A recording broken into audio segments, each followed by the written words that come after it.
Ladies and gentlemen, it's Tuesday. It's Tuesday, May 6th, which is many Tuesdays after our first episode of the Foulness Island Vanishings. I would love to introduce to you our keeper for this evening. Tim, it's your show. Do your worst. You are muted. You did your worst. Welcome. Yes, thank you. Well, welcome, everybody. Glad you could join us here tonight on the continuation. It turns out our episode that was scheduled for April Fool's Day was, in fact, a practical April Fool's joke. And here we are now today. So, so let's get started. And who is going to do the dedication thing? I just want to make sure. When is that happening? I can do it whenever you're ready. Just let me know. Yeah, Tommie, why don't you go ahead, if you would, please? It's important.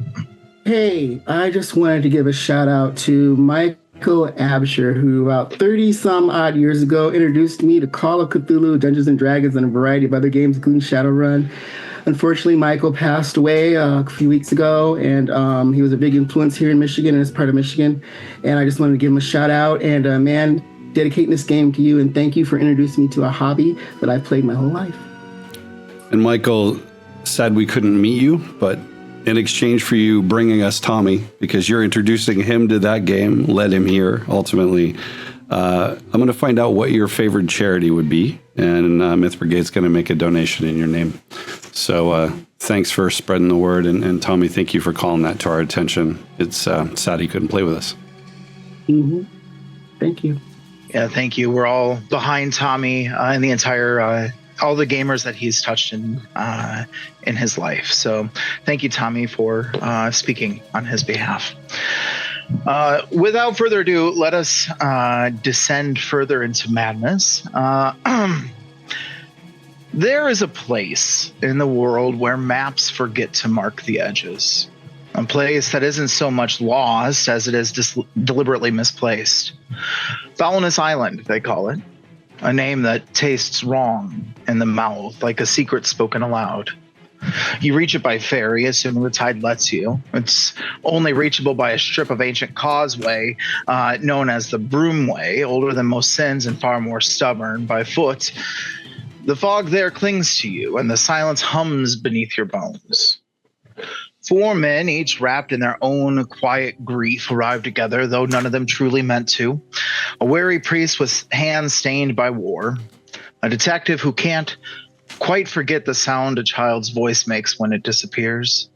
A soldier unmoored from duty and tethered instead to secrets. And an archaeologist chasing shadows in the dirt, hoping the dead might be honest if you listen hard enough. They met over whiskey, ultimately, an awkward silence at a seaside pub. A man named Jim, friendly in the way old dogs are friendly, would pour their drinks earlier on the dockside and told them what everyone tells newcomers: be careful of the Broomway. Don't follow the lights out by the ruins. Don't stay out after dark if you can avoid it.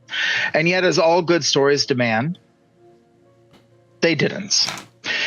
The priest had come looking for his aunt, Lydia Bacon. Her letters had stopped, swallowed by fog and time. The detective sought a man already forgotten by those paid to remember.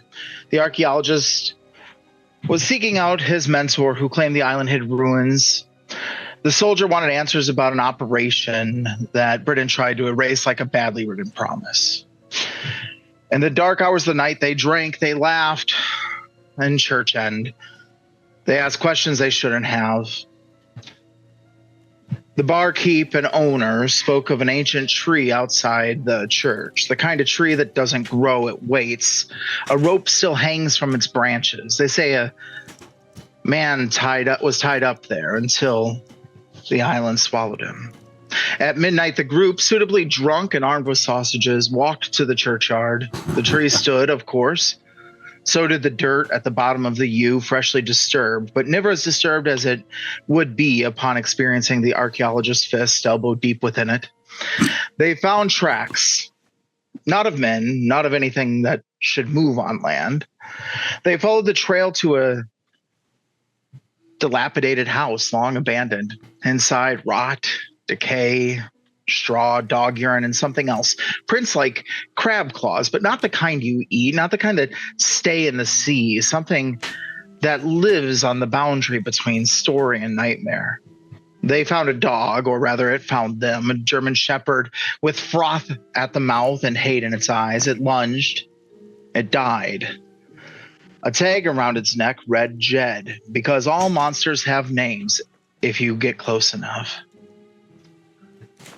And then they slept, as people do when they're too tired to fear. In the morning, something knocked gently at the door, not a hand, a note, a card, an invitation to a gathering, signed in ink by the Lord of the Manor, Sir Thomas Colvert. Because that's how the oldest stories start, with a polite request you'd be mad to accept and cursed to ignore. This isn't really a beginning, is it? It's a continuation, and this is that continuation. In the morning, you viewed a card. Do I not have that open? Give me 1 second. Here we are.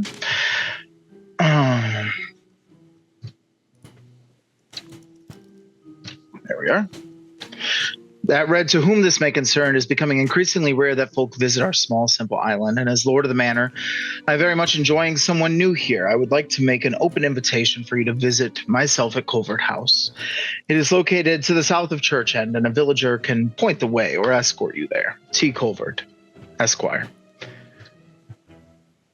But that in itself may have been shocking to you. If it weren't for the loud clamor of noise and people talking to one another in a hurried voice at around 6:30, 7 a.m., just outside our father's window. He went to it to look outside, and what he saw was a group of people talking to one another near the yew tree, but more near the entrance to the church, all gathered around a pig laying dead. Something metallic around its head. What do you do, Father?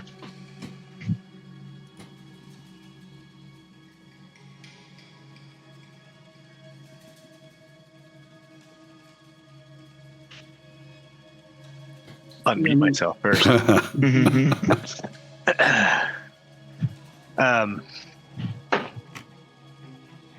This is outside of the church. Yeah, right in front of it, really. So we'd gone in, the dog attacked, and now there's people outside around us. You slept. There was sleeping between then and now. Yep, this is in the morning.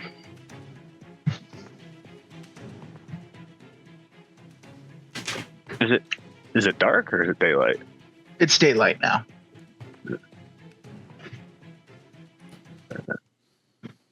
I'll get dressed. Well, probably already dressed. Probably already done my morning prayers, rosaries, and stuff. I'll see if the other guys are awake, and then I'll go out to investigate what's going on. Is this the same tree that they were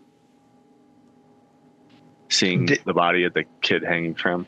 Yeah, and it's not like it's directly around that tree. Somewhat near. It's on the pathway leading to the front of the church. Hmm. Yeah, I wanted to see if I could get in there during the daylight.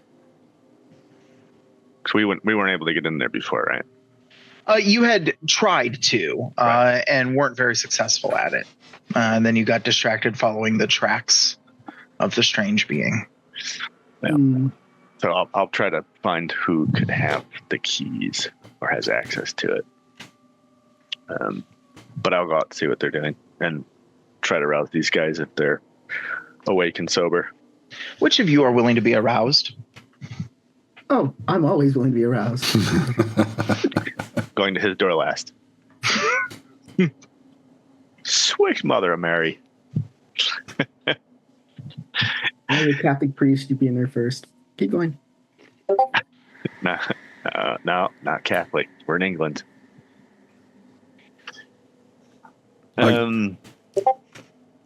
I'll definitely grab the detective if he's awake.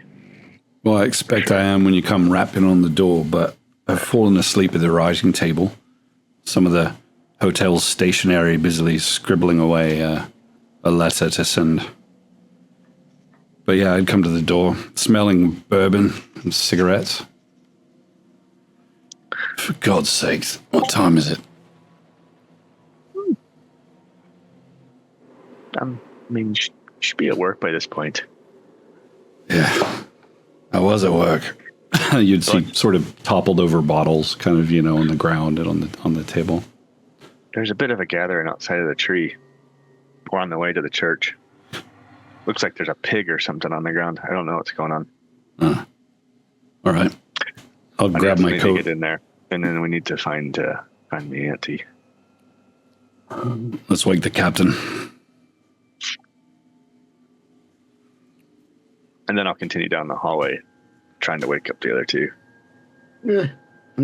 Hopefully, Dr. Edwards. What's going on? Dressed. Yeah. From the belt up. He's From my belt up. When you get to Captain Hollister's room, he opens the door quickly. You see that the bed is folded, military style, all the corners tucked in. Room is very neat and assembled, as you might expect. What is it, Father? There's a group outside on the way to the church. Looks like there's a dead beast or something that they're gathering around.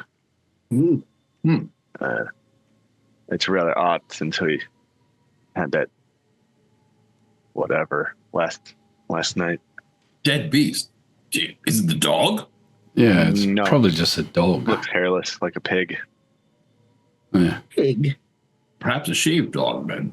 Well, hopefully let not. me get my things. God Turns forbid. around. Could be Grab a my wild stuff. boar. A wild boar of some type. A what? A wild boar. A wild boar. Yeah, boar. Was it like pink skinned?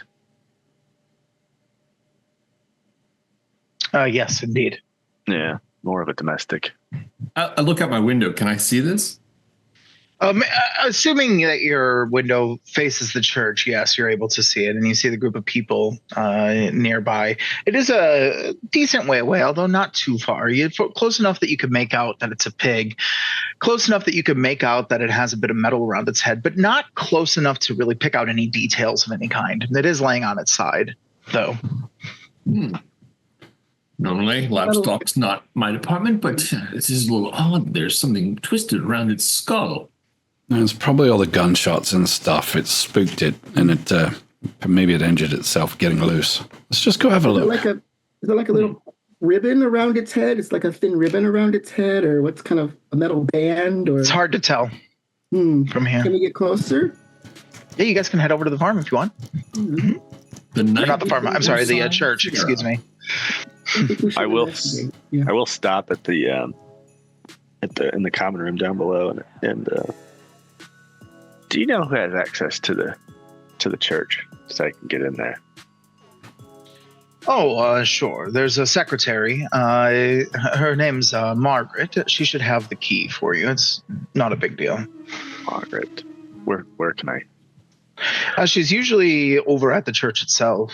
Sometimes she comes here, but more often than not, she's at the church. Well, or at home. Is she close? He looks out the window. Looks like she's over at the church. There's a bit of a commotion going on out there. Okay. Thank you. No problem. Has breakfast been laid out at this point? Sure. Yep. I sit at the table, drink a cup of tea. Some beans and sausage and tomato. Button mushrooms. How long are you guys going to spend eating? Not long. I would assume that the father already's done this. Yeah. I'm gonna grab a muffin. He gets up when it's still dark. Just grab a muffin and eat it as I walk out there, I think. Yeah, the captain just downs the tea. Although, to be fair, he probably didn't eat much because he's still kind of upset. He's not. He's worried about his aunt, and after what happened last night, he's not super hungry. Probably just picked at it. Plus, I still have the sausage, so I'm set. Well, yeah, always. Yep, absolutely. Never leaves home without it. step outside in the fresh morning air.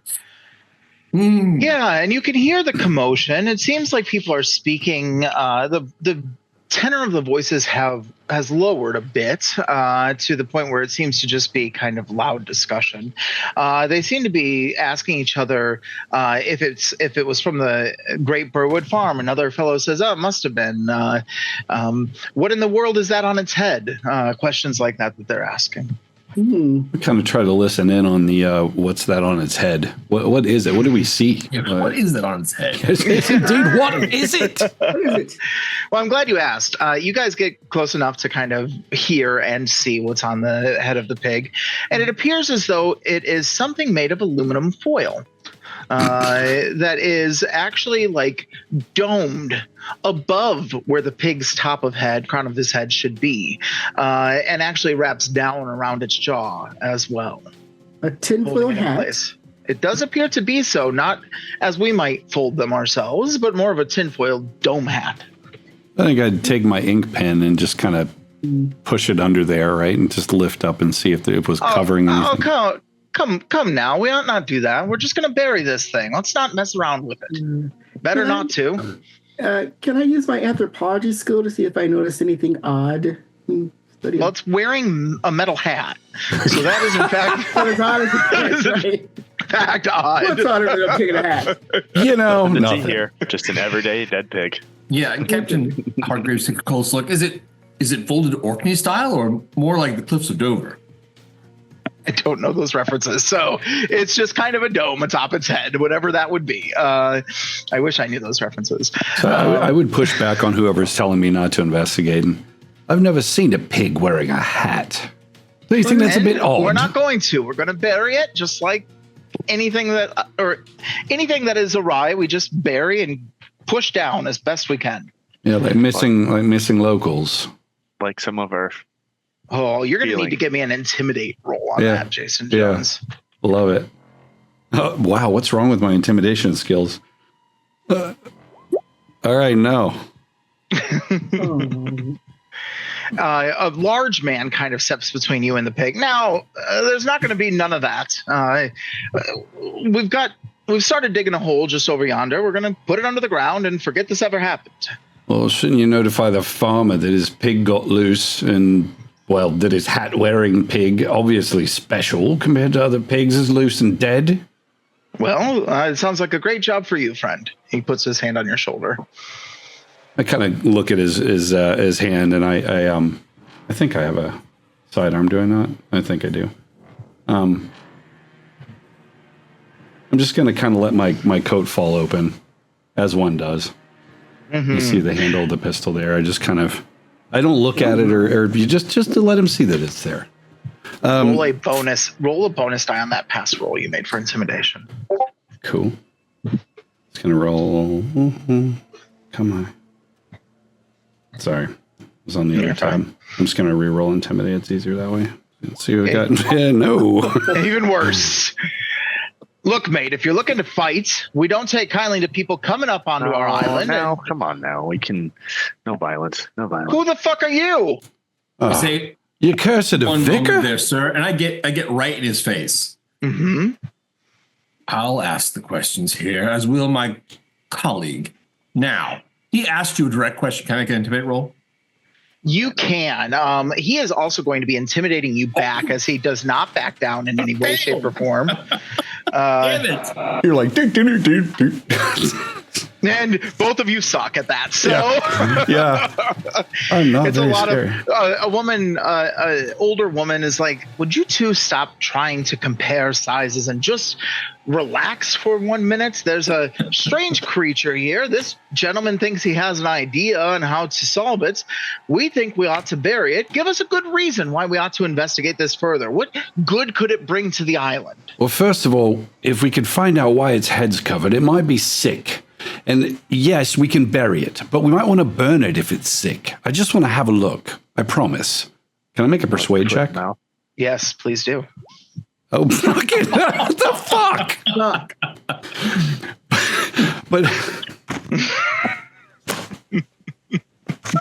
I think when I say I promise, I'm too close to her, and I say promise. Get it all out of your guys' system now. And that the whiskey breath is hitting her, and I promise, and I kind of spit when I talk, and I just ruined it.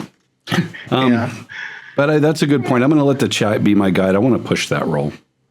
All right, let's push it. So I see her reacting to it. I kind of take a step back and I soften my voice just a little bit, and I do it.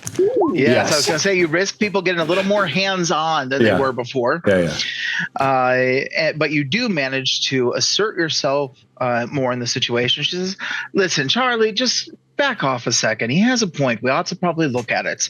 But if you're going to look at it, you ought to look at it somewhere." Not just out in the open like this, particularly if there is some kind of disease. Well, let's just take it over by your hole. That's fine, right? We're going to bury it anyway, so we'll have a look before we bury it. All right. You take the pig over. It takes the groupie to kind of move it to its spot because it's so heavy, along with some of the villagers begrudgingly. The man who you showed the gun to, mumbling something about people bringing guns where they ought not to, and how foolish he is to try to pick a fight with him, But you get to the side of the hole and set him down beside him. You examine it by removing the helmet. Now, the first thing that strikes you is that the flesh and skull beneath the cap is missing. There is a brain grafted inside.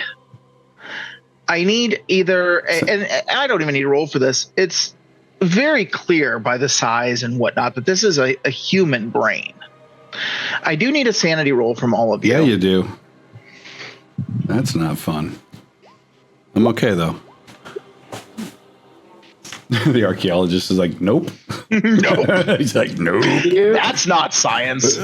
If you succeed, you lose 0. If you fail, you lose 1. And Tommie, what is uncharacteristic of your character and how you respond to this out of the sheer shock that this brings to you? What is the action you take in that moment that runs counter to who Dr. Sinclair is?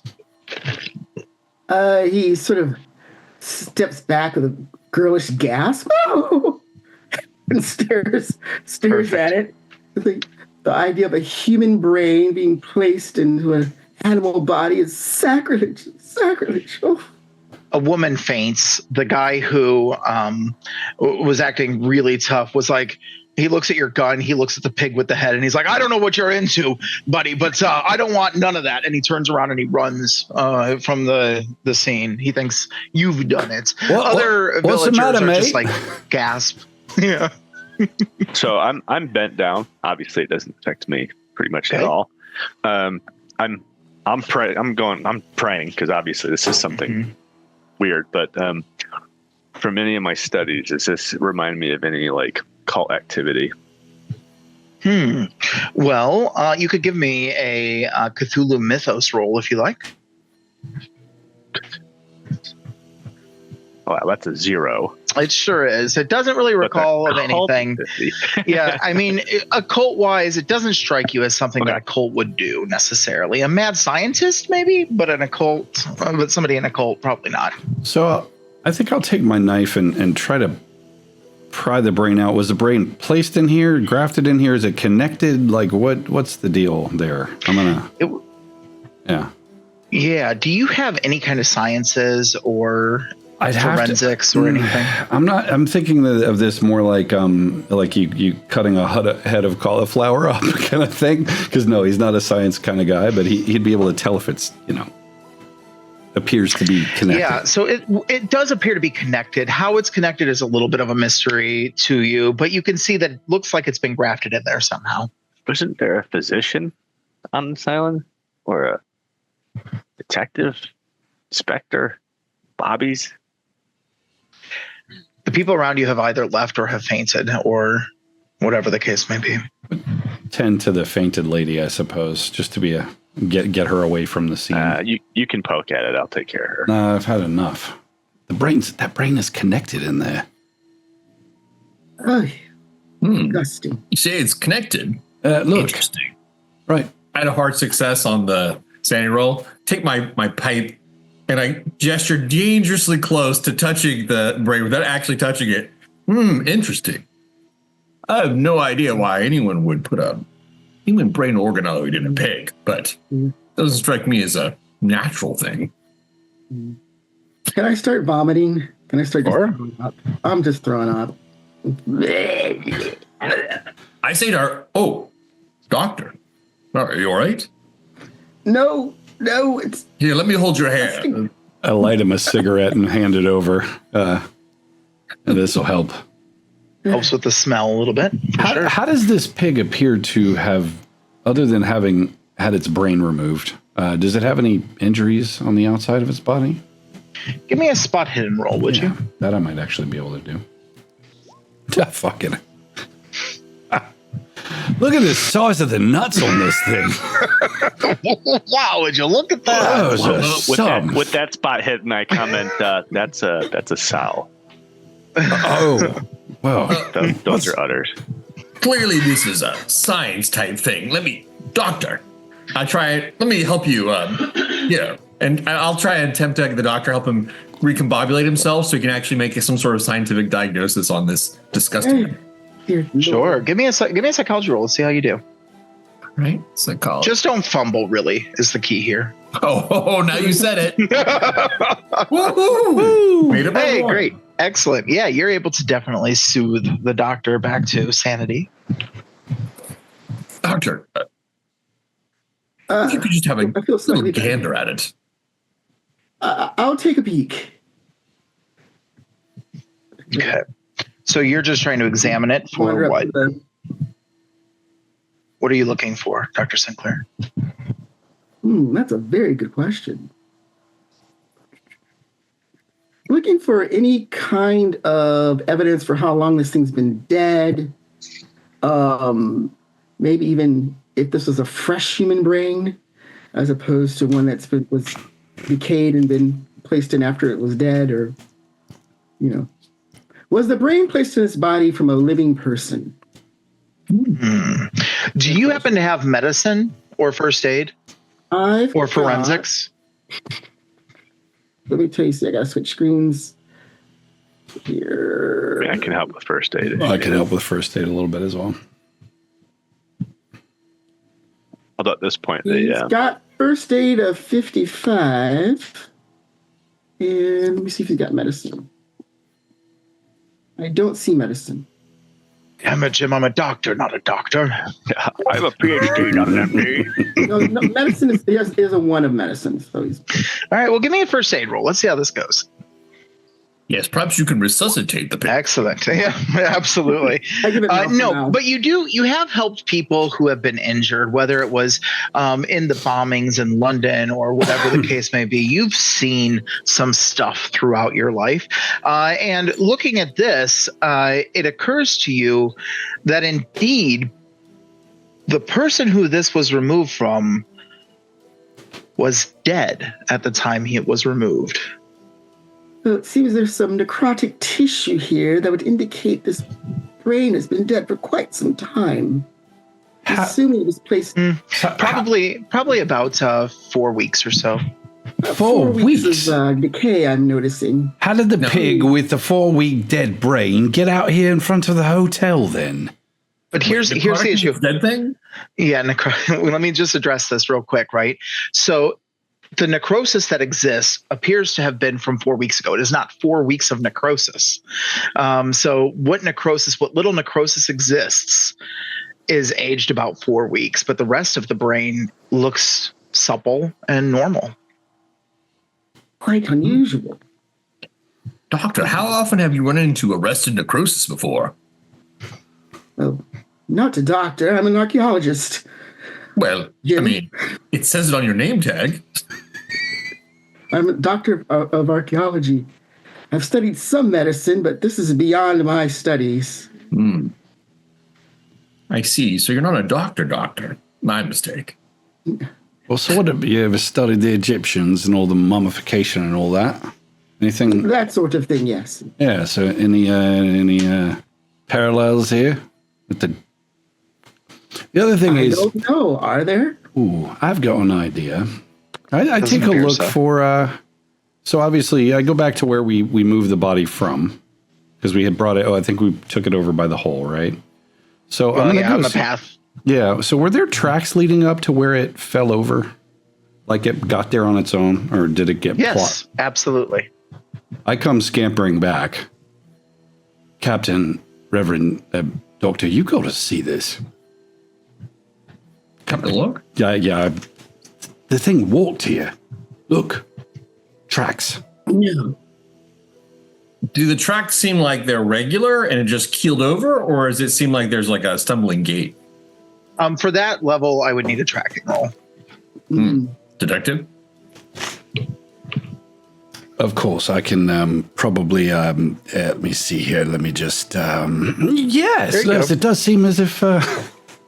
It looks like it walked up, stopped at a certain point about the area where you saw it, saw the people surrounding it, and then kind of collapsed over onto its side. As one would, with a different brain. 4 legs or 2? 4. Well, all this talk, I'll examine the pig as well. Can I do a spot hidden to see if I notice anything? You may. And I did notice earlier that Thoric had his finger up. I don't know if that was to inject yourself, but feel free to unmute and just talk whenever. Oh, I'll follow along, but he's getting more and more nervous because how long has his aunt been missing? About 4 or 5 weeks. Mm-hmm. So he's when that kind of comes up, he's rushing to the church to see if the secretary's in. Let's see. Okay. So I'm going to pause with you guys with the pig for a moment. I'm going to go with the father making his way into the church. The front door to the church is unlocked and opened, and you can hear what sounds like a woman trying to comfort another woman inside behind the doors of the church itself. what was her name again? I'm sorry, I missed the one. Margaret. I mean the aunt's name. It's I just had it up. Lydia. But last name? Bacon. Bacon. It's a long one. It's Bacon. Yeah. Okay. Yeah. Sorry. That tracks for this module. You'll find out eventually. Demon spawn too. That tracks. I didn't even think about that, but that tracks for this module. You'll see. Yeah, bacon loin. What, bacon tenderloin? Yeah. Margaret. Oh, I'm sorry. It's Lydia Bacon Colthwaite. Colthwaite.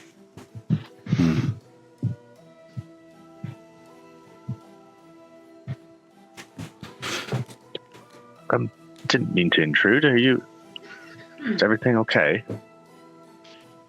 Oh, I'm in my vestment stuff, so it's obviously I'm not a regular vagabond. Father, yes. She was just beside herself after seeing that abomination outside. Yeah, dreadfully frightful. Indeed. It appears to be just there are some offshooting doors and stuff like that to the main area, but there's the pulpit and altar up at the front, just very traditional church. Margaret, do you mind if I look around while you console her? Unless you need me to. Oh, no, Father. Prayers or... go right ahead. If you want to stop back and pray, that would be wonderful. Thank you. She will go up to the altar, like the main area, and he will pray. I'm guessing there's probably like a small, like, Jesus statue. It's Anglican, so it looks Catholic. Most people wouldn't know the difference between the two. So, yeah, right. As you're kind of moving through the antechamber and into the main room, you see that there are 2 porcelain fonts that flank the door that have some water in them. And the nave itself, the main hall of the church, is constructed of stone block. The floors are stone, the walls are stone, and there's a high wooden ceiling to it. Some stained glass windows that you were trying to peek through last night line either side. There's 2 rows of pews that face the pulpit and altar on the northern end. There are obviously some hymn books in the pews. But give me a spot hidden while you're kneeling to pray, and you're up there. The pulpit's kind of angled a bit.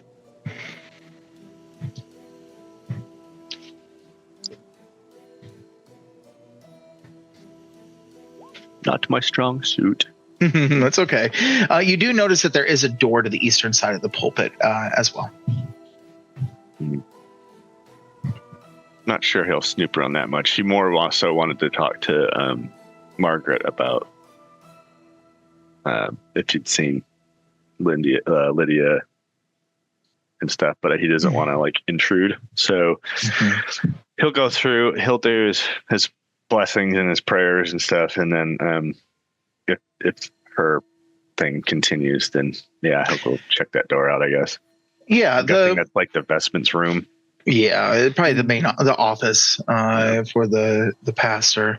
As the woman is comforted by your prayers, she leaves the church, leaving you alone with Margaret. And you ask about Aunt Lydia. She says, "Oh, what a lovely, adventurous woman. She was a real sweetheart. Do you know Lydia?" Yeah. She's my aunt. Oh dear, I'm sorry. Horrible thing what happened out on the Broomway. Yeah, I keep hearing that. I don't see why she would be, but then other people say she went north to the ruins. Yeah, well, she did speak about going out there. That's true. She was staying over at the George and Dragon, just like you folks are. Were you able to get to a room? All right. Yeah. Of course. Yeah. Somewhat pleasant. We came out last night. There was a rabid dog running around the yards. Oh my. So what happened to the vicar? Oh. Well, he went missing. To the Broomway, right? About 5 or 6 weeks ago. Lydia went missing. She looks down. 4 weeks. A lot of disappearances for a small. What do you think it is, Father? I don't know, dear. I don't know. Are we in danger? The devil. Oh, I don't know. I don't work in physical security. My realm is ensuring the soul security. I see. Have faith. My companions, they look and act rather brash, but I have faith that they can figure this out. Oh, well, everyone has their own gifts given to them by the Lord above. It's a yes. Yeah, he's in his brain. He's going, that's a stretch, but yes. All right. Well, that's all going on. Yeah. Outside, people playing with the dead pig. What are you doing? I just made a extreme success on that spot roll. Okay. And what were you looking for? We had noticed it had walked here, so I was giving it once over for the first time. Okay. What you notice is that the pig itself is in pretty much immaculate condition. There doesn't seem to be anything really wrong with the pig other than part of its skull is missing, its brain is gone, the flesh on top of its head is gone, and there's a human brain that was stuck inside of it. Other than that, though, no biggies. Nothing really to write home about. The pig looked like it was pretty healthy, but what that spot hidden does show you, there's something. It's hard to put your finger on it exactly, but there's something about the eye of the pig that doesn't necessarily seem to be swine in nature. It's definitely a pig's eye, but it almost looks like a human eye who had lied dying, something you've seen in the past for certain. Do pigs have... Oh, doctor. Yes. Was there something? Oh, I was just wondering if I could tell if this is a female or male brain. It's physiologically, there's not really too much of a difference between a male or female brain. Can't really tell. Okay. I say, do pigs have blue eyes? This is very unusual. Look at that. Well, dead ones might. True.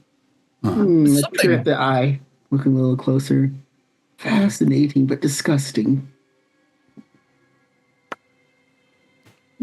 Perhaps it's so strange. It's as if someone wanted the pig's brain, but wanted to keep the pig alive. Oh. So swapped out a dead person's brain and stuck it in there. Well, but the eyeballs too. Captain, one who has a mind to commit atrocities like this in the name of science is going to need subjects. Long, long ago, they used to dig up the dead, if you remember.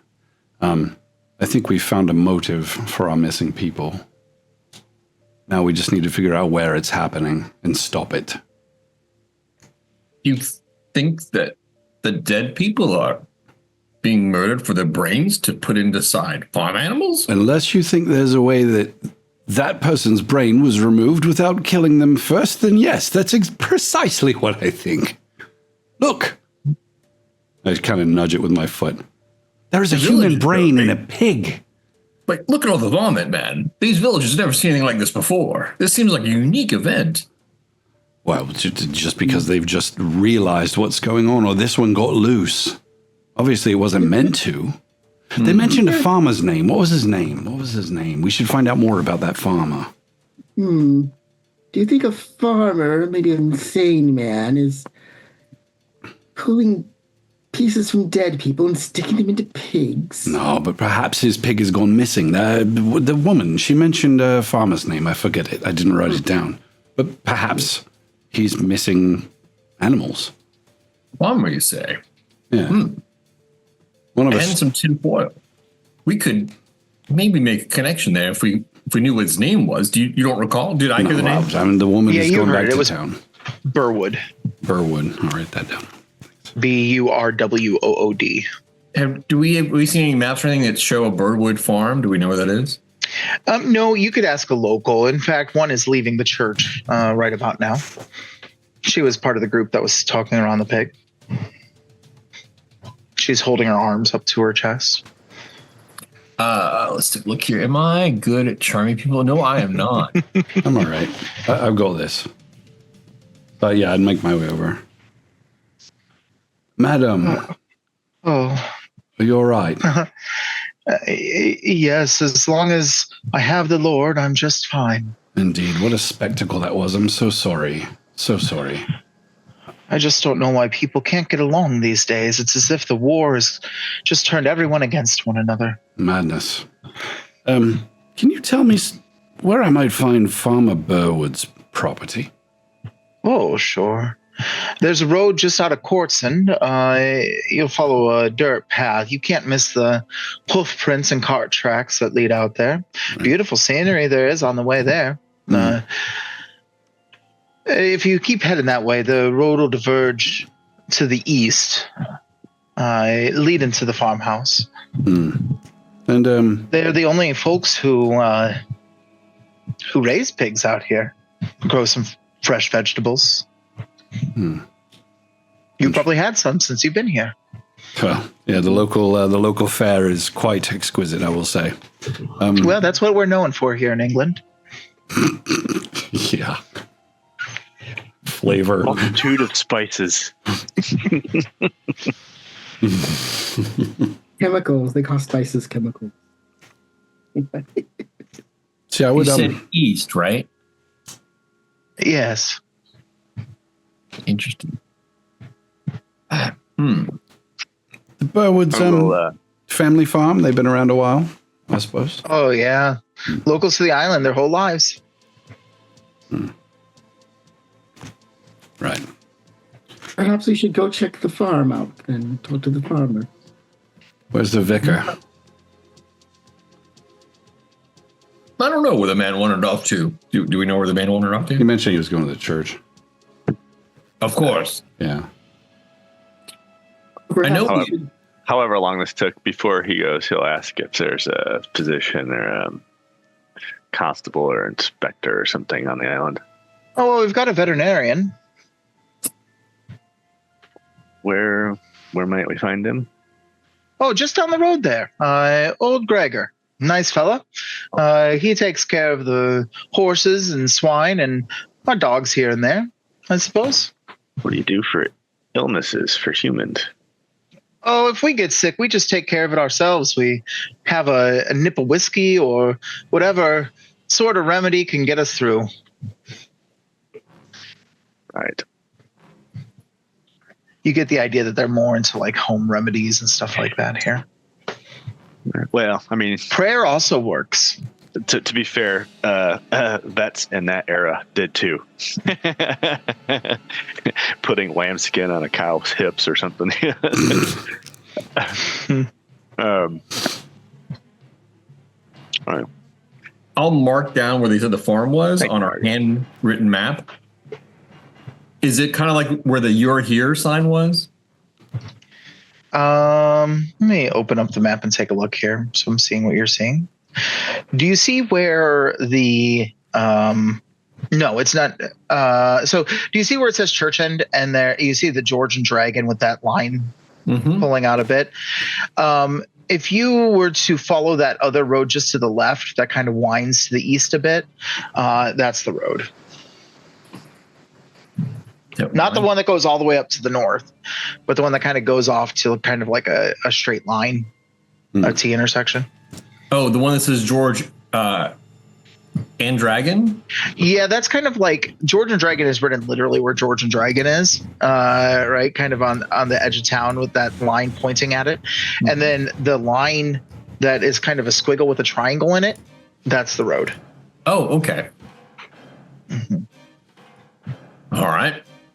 And I don't know if people want to see that in the Twitch. But yeah, I've got it up. Yeah. I mark it down and make a little dot. Well, if Law's back, perhaps we should. I mean, I know we'd planned to check out the Northwest, but in the land bridge, but given this strange event and the disappearance of the people, I think the detective might be right. Perhaps we should go investigate. I suddenly turned Southern. Yeah. I do declare. Sorry, it's been 2 months. Yes, let's go. It's still like only 8 o'clock in the morning. So you make your way out there. Is anybody not heading out there? I'm going to make sure we grab the vicar before we go anywhere. Yeah, I agree. Vicar comes out. Everyone's gone. Just a pit laying there. Yeah, see you later. They keep leaving me behind. Sinners. Trying to say possessions. It sounds like we're all going to go. I'm going to take some of the holy water, the font water. Sure. Water. Absolutely. It's delicious. There's a little bit of sediment that's kind of settled towards the bottom of the font a little. It doesn't look like there's been regular church meetings here for several weeks. So at least with somebody to lead it, which makes sense as the person went missing some time ago. You make your way out to the Burwood farm, and the directions are exactly as described to you. It is, in fact, really beautiful, really low hills covered with purple bracken, and you head east as the path diverges to find a large 3-story farmhouse. It has a beautiful whitewashed walls and a red tiled roof. There's a single-story wooden stable that is attached to the house, kind of forms a western wing of the house itself. And next to that stable is a wooden cowshed. There's a smaller green painted milking shed that's attached to the cowshed. And there are various other sheds, different sizes, that stand behind the farmhouse. You can see pigs off in the distance at pasture, some sheep at pasture, and some horses that are fenced in, enjoying their exercise this morning. And sitting on the front porch with on a rocking chair, crocheting, it looks like a sallow-faced woman who's quite thin. And you hear her say as she sees you all approach, "Father!" Now she looks like she's probably in her 40s, late 40s, early 50s herself. What do you do? Take my fedora off, hold it kind of to my chest, Good morning. We're here to see Farmer Burwood. Ah. Is your father? My father's been dead for some time, sweetie. And you see a man come out just then, and he puts his arm around, he's short, stocky, broad-shouldered. He puts his arm around her, about the same age, and he says, yes, what is it, mother? She says, we've got guests. You can hear some tykes playing inside the house. Good sir, I'm Frank Abernathy. This is Captain Alistair, Hargreaves, Reverend Whitaker, and Dr. Edward Sinclair. Sure. We've been visited to sort of get a better idea as to maybe what's been going on around here with missing people and animals and whatnot. And I'm going to... Oh, sure. Pull up some stair here. And he sits on the top stair. It's a wide set of stairs, so plenty of room for everybody to sit if they choose to. Absolutely. I'll sit with him. Sure. Well, what can I do for you? Well, firstly, do you happen to be missing a pig? We've been missing a few. Over the course of the last couple months, they seem to just keep going missing. Actually, we've had some go missing for about the last 8 months or so, but a few more recently. Why? Have you seen them? One might have been recovered by the townsfolk. It was buried. Was injured. Injuries were grievous. Such is life. Is there an area of the fence, perhaps, where you've noticed them, say, escaping from? No, strangest thing. They just, in the evening, they're out to pasture. And when I go out to let them in, a couple of them are missing. Tried to keep a lookout and hadn't seen too much going on. I'm not sure if people are stealing them. A couple times there have been some missing from the shed. Strangest thing, really. On the nights... Any go ahead. Footprints or signs of pig poaching? Well, that's what I think. Somebody's obviously poaching our livestock, but it's probably a foreigner. Maybe that's Harold Snipe fella that we saw in town. I don't know. Harold who? Harold Snipe. Snipe. And then there's that Johansson lady. I think she's American. So it could be definitely her. Interesting. Around on the nights when these pigs go missing, anything else? Any? I've heard tell of these strange lights and whatnot. Any odd occurrences? Well, lights.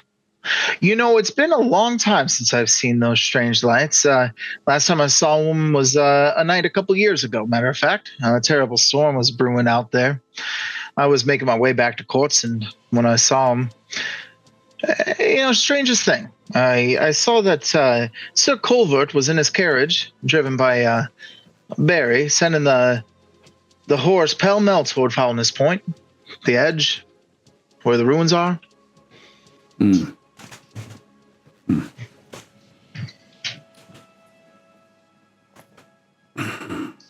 So did you ever talk to... What brings you folk to Courtson anyways?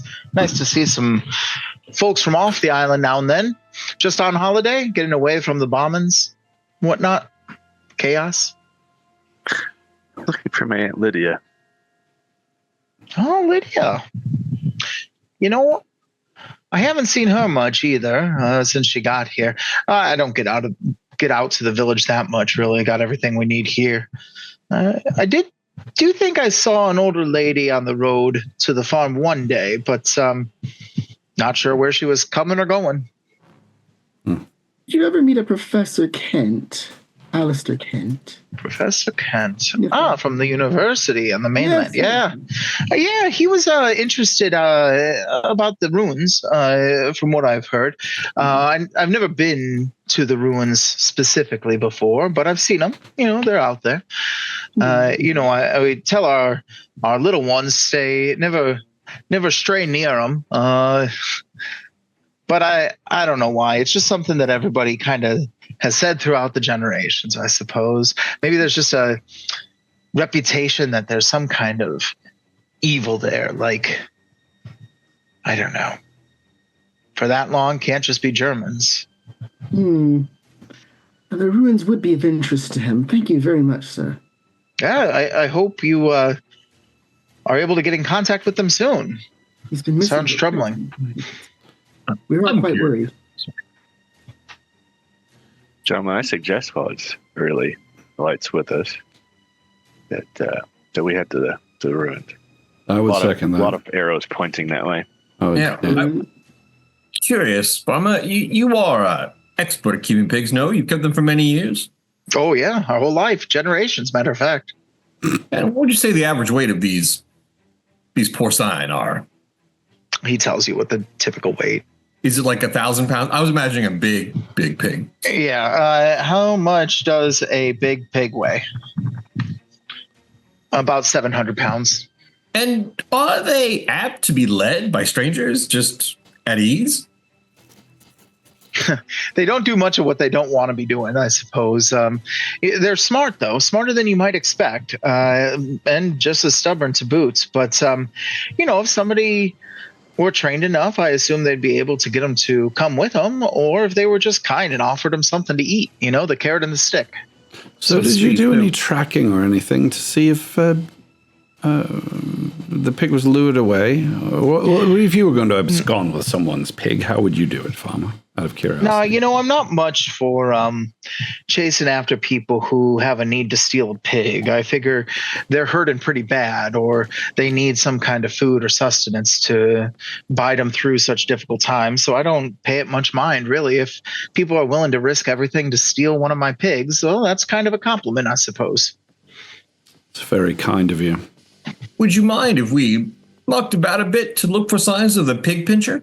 Oh, sure. But as long as you promise me, if you figure out who it is, don't worry too much about it. They must have a need. Oh, yeah, they must. Did you not mention the Culvert estate there? Did I miss that? Oh, yeah, Sir Thomas Culvert. He's the kind of the lord of this island, I suppose. Mm-hmm. He comes out and visits the farm once or twice a week. He hasn't been visiting as much lately, though. Not since the pigs went missing, particularly? No, he always paid for the pigs when he needed them. I see. So he buys a fair number of your pigs. Sure. He's a friendly guy. But boy, I think he needs some new staff, that's for sure. Why would you say that? Oh. Well, their house is pretty run down. The manor they live in is pretty run down, and suffice to say, it's just him and his butler now that live there. Him and Talmadge, I think his name is. Yeah, Talmadge. But everybody else is just either quit, gone back to the mainland, or gone missing. Really? It's a pity. It's hard to find good help these days, isn't it? It sure is. We've got a whole pack of young ones in the house right now, just eager to get going. They help out a lot around the house and around the farm. Couldn't do it without them, I'll tell you that much. Kids are God's blessing. Indeed. Have as many as you can while you can. Yeah, I'll work on that. Do any folks who work? Oh, sorry. No, you've been very polite, and you've been excusing yourself maybe 2, 3, 4 times so far. I'd like to hear what you have to say there, sir. Well, I was just curious about the Culvert. The people who've left there, have they taken up employment on the island, or are they just gone? Gone, as far as I know. Nobody's working on the island that hasn't been working on the island. Were they locals before, or were they all from off island, or do you know? Kind of a mixture, really. A mixture. And never anybody with too much family or anything like that. They just kind of, were looking for a way to belong, a way to fit in and help out as best they could and earn a living so they could put food on the table for themselves. Sure. Interesting. And I don't suppose you've seen any sort of odd activities due to the war, say? Any military people? Always on the lookout for strange and peculiar things. If you see something, you got to say something. If we see Germans or U-boats or anything like that, I would be sure to say something to someone. But I guess I'm thankful I haven't seen anything of the sort. Nothing unusual. Nothing other than tourists coming through. Give me an idea roll. Idea roll? Is that intelligence? Yep. All right. Woohoo! Good. If your superior, who was also involved in intelligence, was here, he probably would not have been too open about it necessarily. So he would have been well practiced at appearing like a local. Now, and forgive me, it's been like 2 months. What was his name again? Yeah, let me open it up. I just looked at it not long ago. I just don't remember. Hang on. Colonel Edwin Mercer. Mercer. And he was, so I'll describe Mercer and use the pseudonym that I was given that he was using and ask the farmer if he knows. Oh yeah. Harold Smythe Forbes.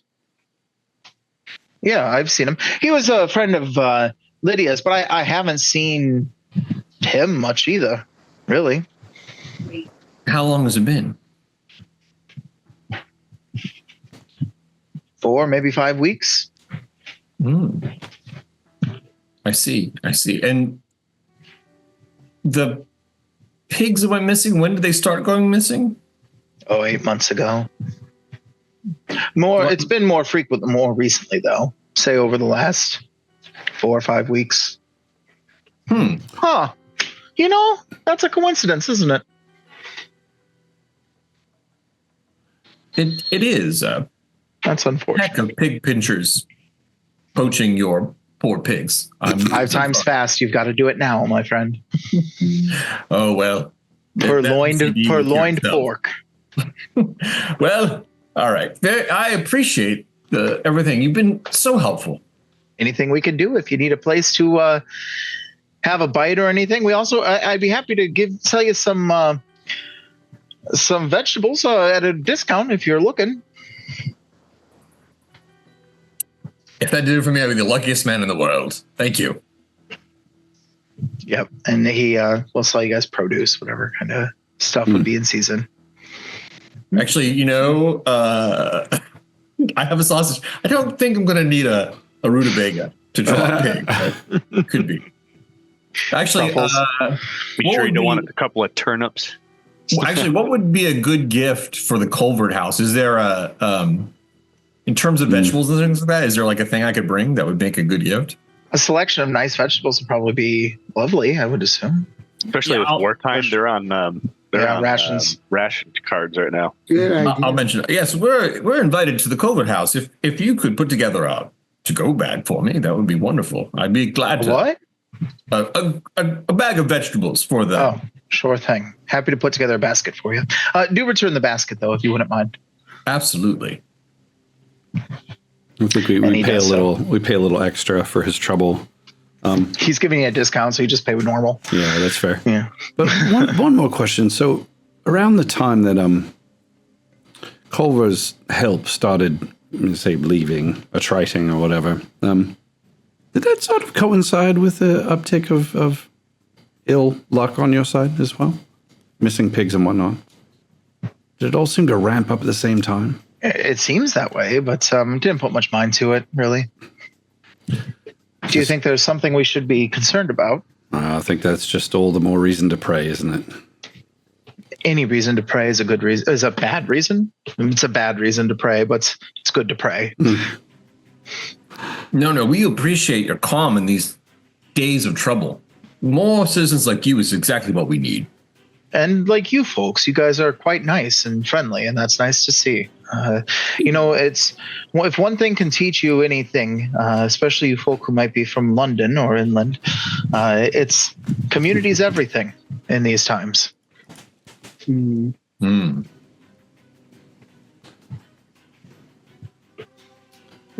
And I'm giving him all side eye because I'm remembering the gun incident. The what incident? He said the gun incident. Oh, the gun incident. You're getting side eye from Dr. Sinclair. I kind of mime vomiting. Are you all right? Do you need to use The restroom. We've got an outhouse Oh, out back. no, it's an inside joke. The good doctor here was a little queasy after the journey on the sea. Oh, it could be not for everyone, that's for sure, especially academics, I imagine. It's not quite a library, I suppose. No, it's not. You said you're a doctor. Are you planning on staying, setting up shop? Oh, no. Taking on patients. We could help you find a spot, I'm sure. Build you up an office. Doctor. No. Well, what kind of doctor are you? I'm an archaeologist. I study dead things in old civilization. A what? Mummies. I look at mummies. Why? Oh, to learn about them. Yes. I suppose, if that's what makes you happy. Professor? So, if you have a problem, just dig a hole, bury it for 2,000 years, and this gentleman can help you. Perfect. One question as we go back. That little triangle in the road, does it go around anything obvious, or is it just No. It's kind of like, there's kind of like, if you were looking topographically, it kind of like rises up into a hill. So it's the start of a rise into a hill. So they just went around it. Well, note to self, if I'm in trouble, very nice farmer, although he may take my brain. And you win some, you lose some. well, it's not really an organ I'm using, so that's okay. So you mentioned that all indications are that we should visit the ruin. I think the Lord's it's probably got a lot more information for us. Oh, what time were we supposed to go there? The invitation. We did. Yeah, was that for lunch or dinner? It didn't say. It was just to visit. Well, Perhaps we come calling during the day. Up to you guys. Yeah, what would you like to do? You guys want to do Cuthbert's, or you want to do the other? I mean, it is his land. You can go and Cuthbert might be fun. at least inform him that he's got a man pig. Or covert. Culver. Yeah. Yeah. And we have an estate warming gift, so let's do that. Yeah, Okay. let's do that. Let's do that. Okay, what did you want to do in particular? Oh, visit his Go back to Culverts. yeah, visit his manor house. Sure. It's on the map. It is. On the map? So yeah, it doesn't take too long to get there. Nothing takes too long on the island, that's for sure. It's the afternoon by now between your coming to and fro. The farmer would have given you a bite to eat on the way, some kind of tack to eat, keep you going. He's damn nice, but I'm not touching bacon. But yeah, you see the house. There's a gate that's one of the gate doors is slightly ajar. Everything is overgrown. There's a fence around the house. The house itself has vines climbing up it. The pathways are kind of like covered in vines, except for like where somebody might take a carriage or something out of the house by horse. You can see a stable off in the distance as well. Yeah, it's a stately place that's in quite a bit of disrepair. I'll try and British it up. I look at his mustache. I think Burt Reynolds, but well, this man's obviously into upkeep and maintenance. As I pull open the gate, does it like fall off the hinge or? Yeah, I think that's great for the method of it. You pull it open, it creaks a bit, but it sounds like it was its last creak, and just kind of like one of the hinges comes off, and it kind of drags against the cement. Yeah, obviously doesn't get many visitors either. Lovely. Look at the road. Does it get more foot traffic or does it get more road traffic? Is it a dirt road? Is it stone? I would say that it's a stone road, and it's, like I said, overgrown.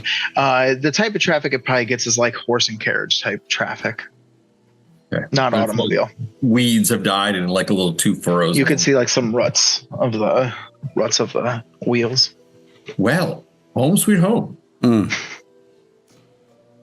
If anyone's hesitating, I'll go through the gate first. Oh no, yeah, I would press through for sure. Yeah, no problem.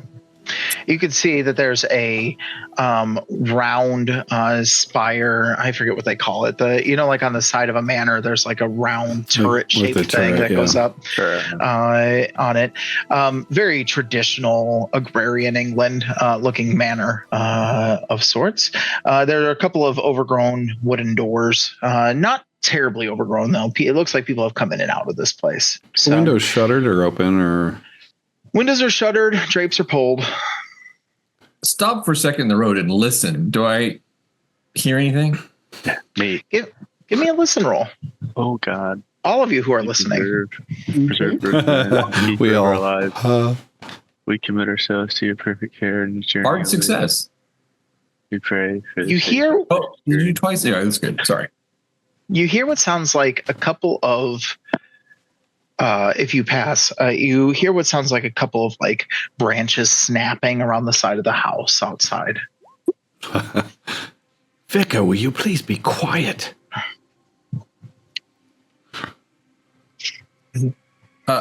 Without drawing too much attention, try to nonchalantly look in the area towards the broken sound. Is there do I see a shadow or anything standing there?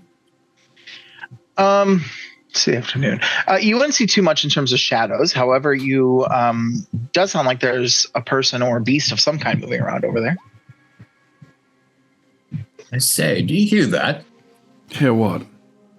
I turn so my back's to where it is, and I point with my finger. Look over your shoulder, and I have a listen and see if I can make anything out, or maybe kind of move that way just a bit, see if I can get a better view. You see what looks like a very, very pretty woman, maybe in her 20s. She is moving around as if looking for something. She's blonde and dressed well. Not really well for this sort of activity, but well.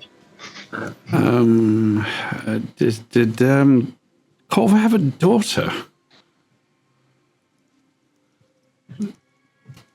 Hello, madam, miss? She stops almost like a deer when you say that.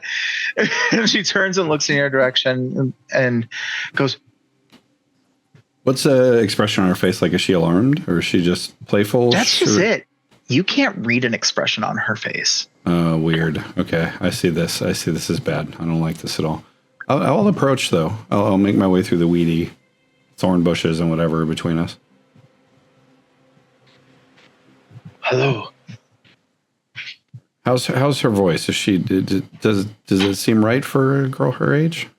Yes, but not very nuanced. Flat, just flat affect. We call it a flat affect. Yeah, take my hat off, of course, as I approach. Hello, miss. So we are here to visit Thomas Culver. I'm sorry, I'm Frank Abernathy. I know. You know? Yes. You're staying at the George and Dragon. Ah, well, good. Our reputation precedes us. And that's Captain Hargreaves, and that's Dr. Sinclair, and that's... What's your character's last name, Father? I'm sorry. Whitaker, I think. Whitaker. That's Father Whitaker, right? She doesn't say it with those. I'm going to not be able to not have influctuations at times, so read it as flat. Yeah. Quite right. Well done. Are you Thomas's daughter, then? No. Oh, I see. Is he in? What are you? What am I? What are you? Well, She says like with a V? I am a detective. Yeah. Cool. Super. Okay. Detective. Something's not right here. Whoa. I'm so sorry, but who exactly are you? Who am I? Yes. My name's Miss Johansson. Miss Johansson. She actually says Miss Johansson. You're German then, eh? No. No. Austrian? No. Bavarian? No. Prussian? No. I am a major general. No. Yeah. May I ask where you come from? Your accent's a little different. I am from America. Can I make a psychology? She says America. Yeah, exactly. Can I make a psychology roll? Sure. Okay. Hard success. She's pretty. She is pretty. Terrible thing. She's got great gams. Yeah. Well, wherever you say you're from, I suppose. Whatever floats your boat. I haven't met too many Americans. Of course, you have. Hard success, say anything? Hard success on psychology. Excellent. It doesn't seem like she's from America. It's kind of hard to place exactly where she's from. Her accent ebbs and flows into different accents here and there. Oh.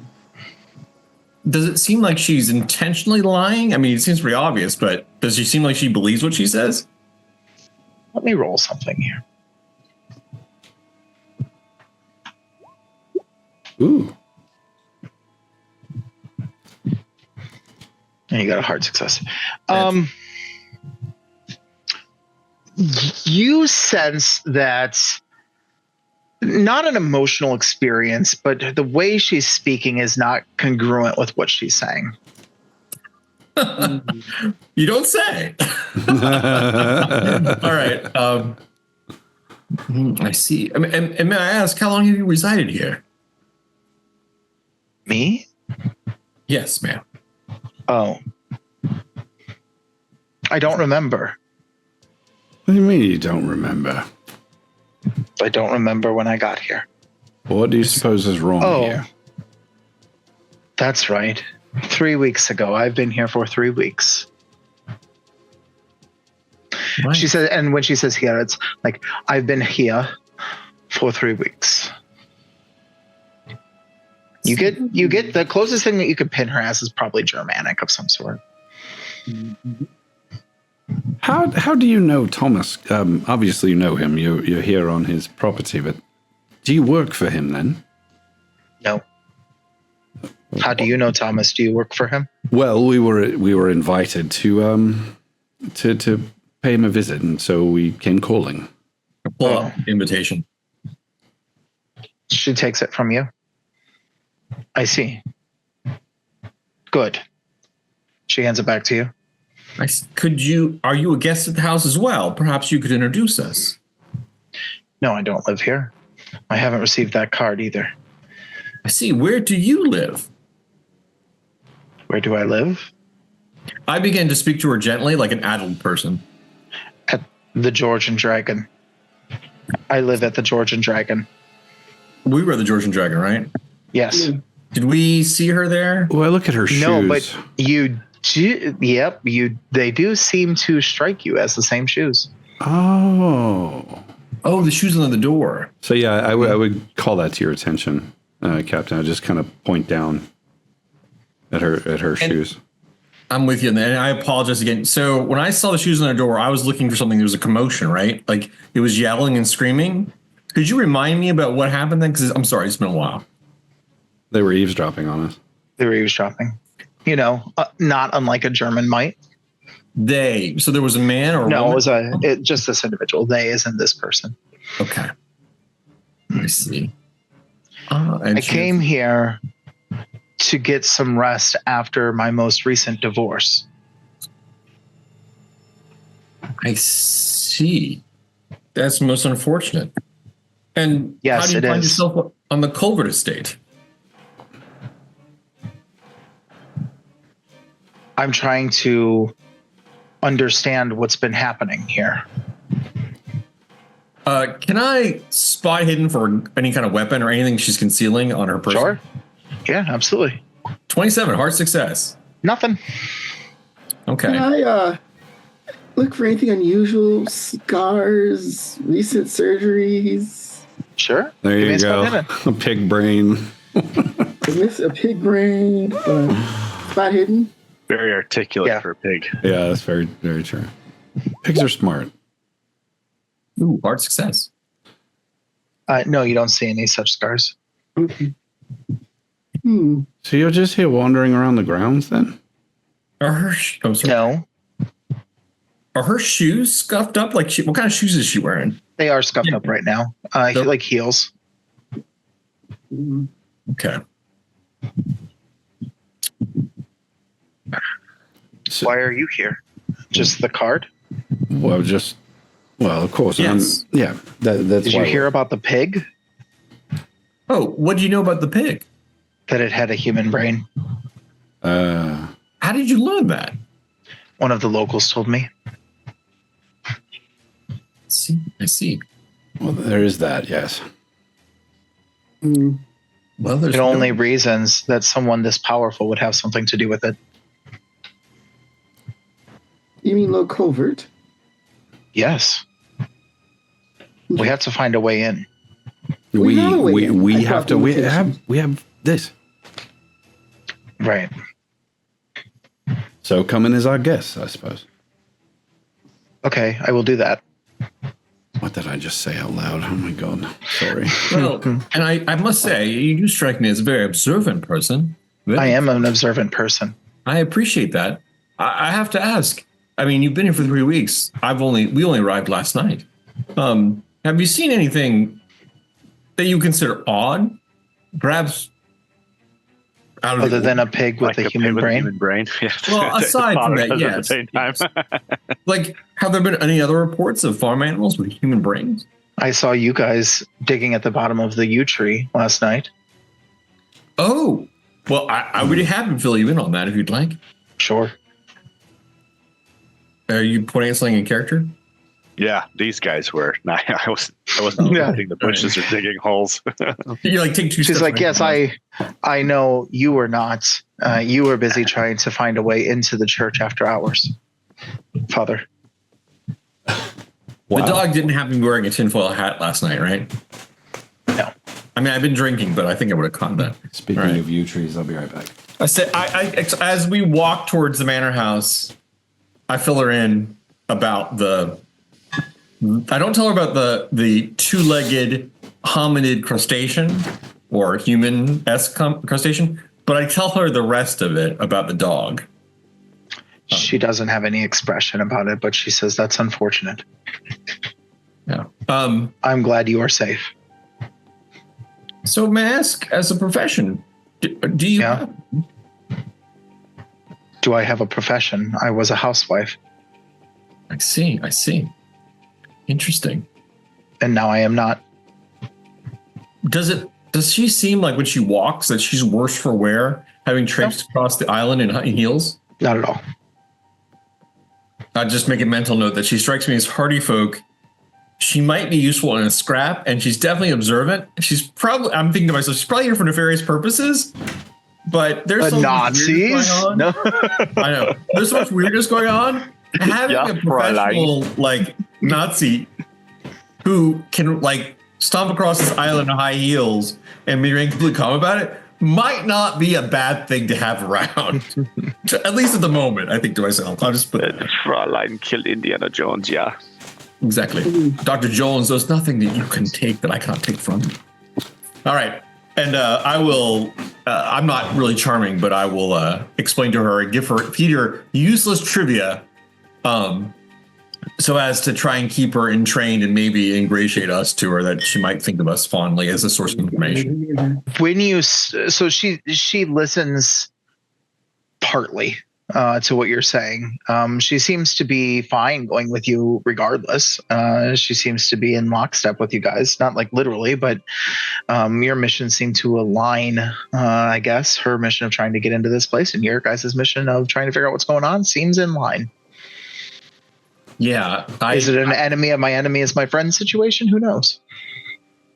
I note her chameleon-like ability and her, like, as a spy, right? She's like, anyway, to myself, I guess so. And I guess we'll make our way, unless you guys want to check out any of the outbuildings. We'll make our way to the big house.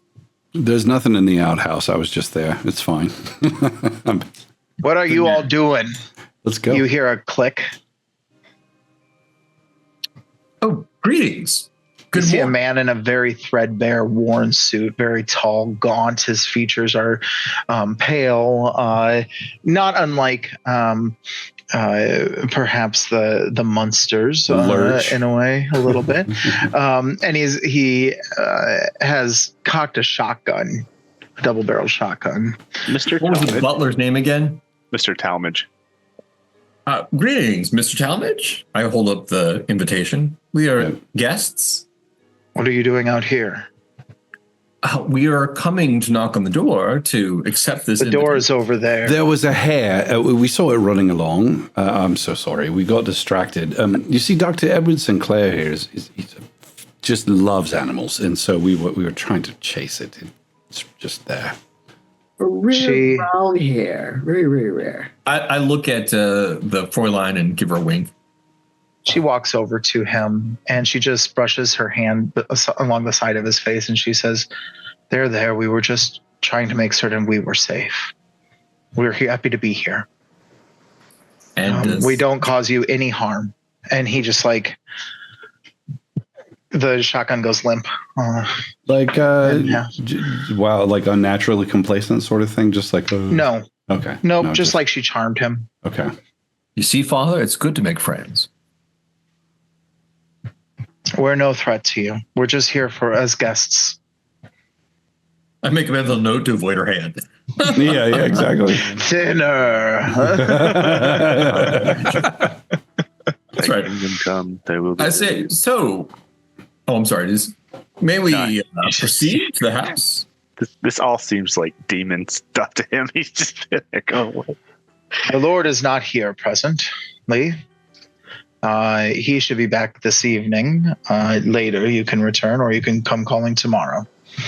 Could we not wait in the waiting room? I mean, certainly a man of his stature has a place of comfort for guests. No, we can come back tonight. If you wish to wait inside, you can. It's morning. Where has he gone? We have out of curiosity.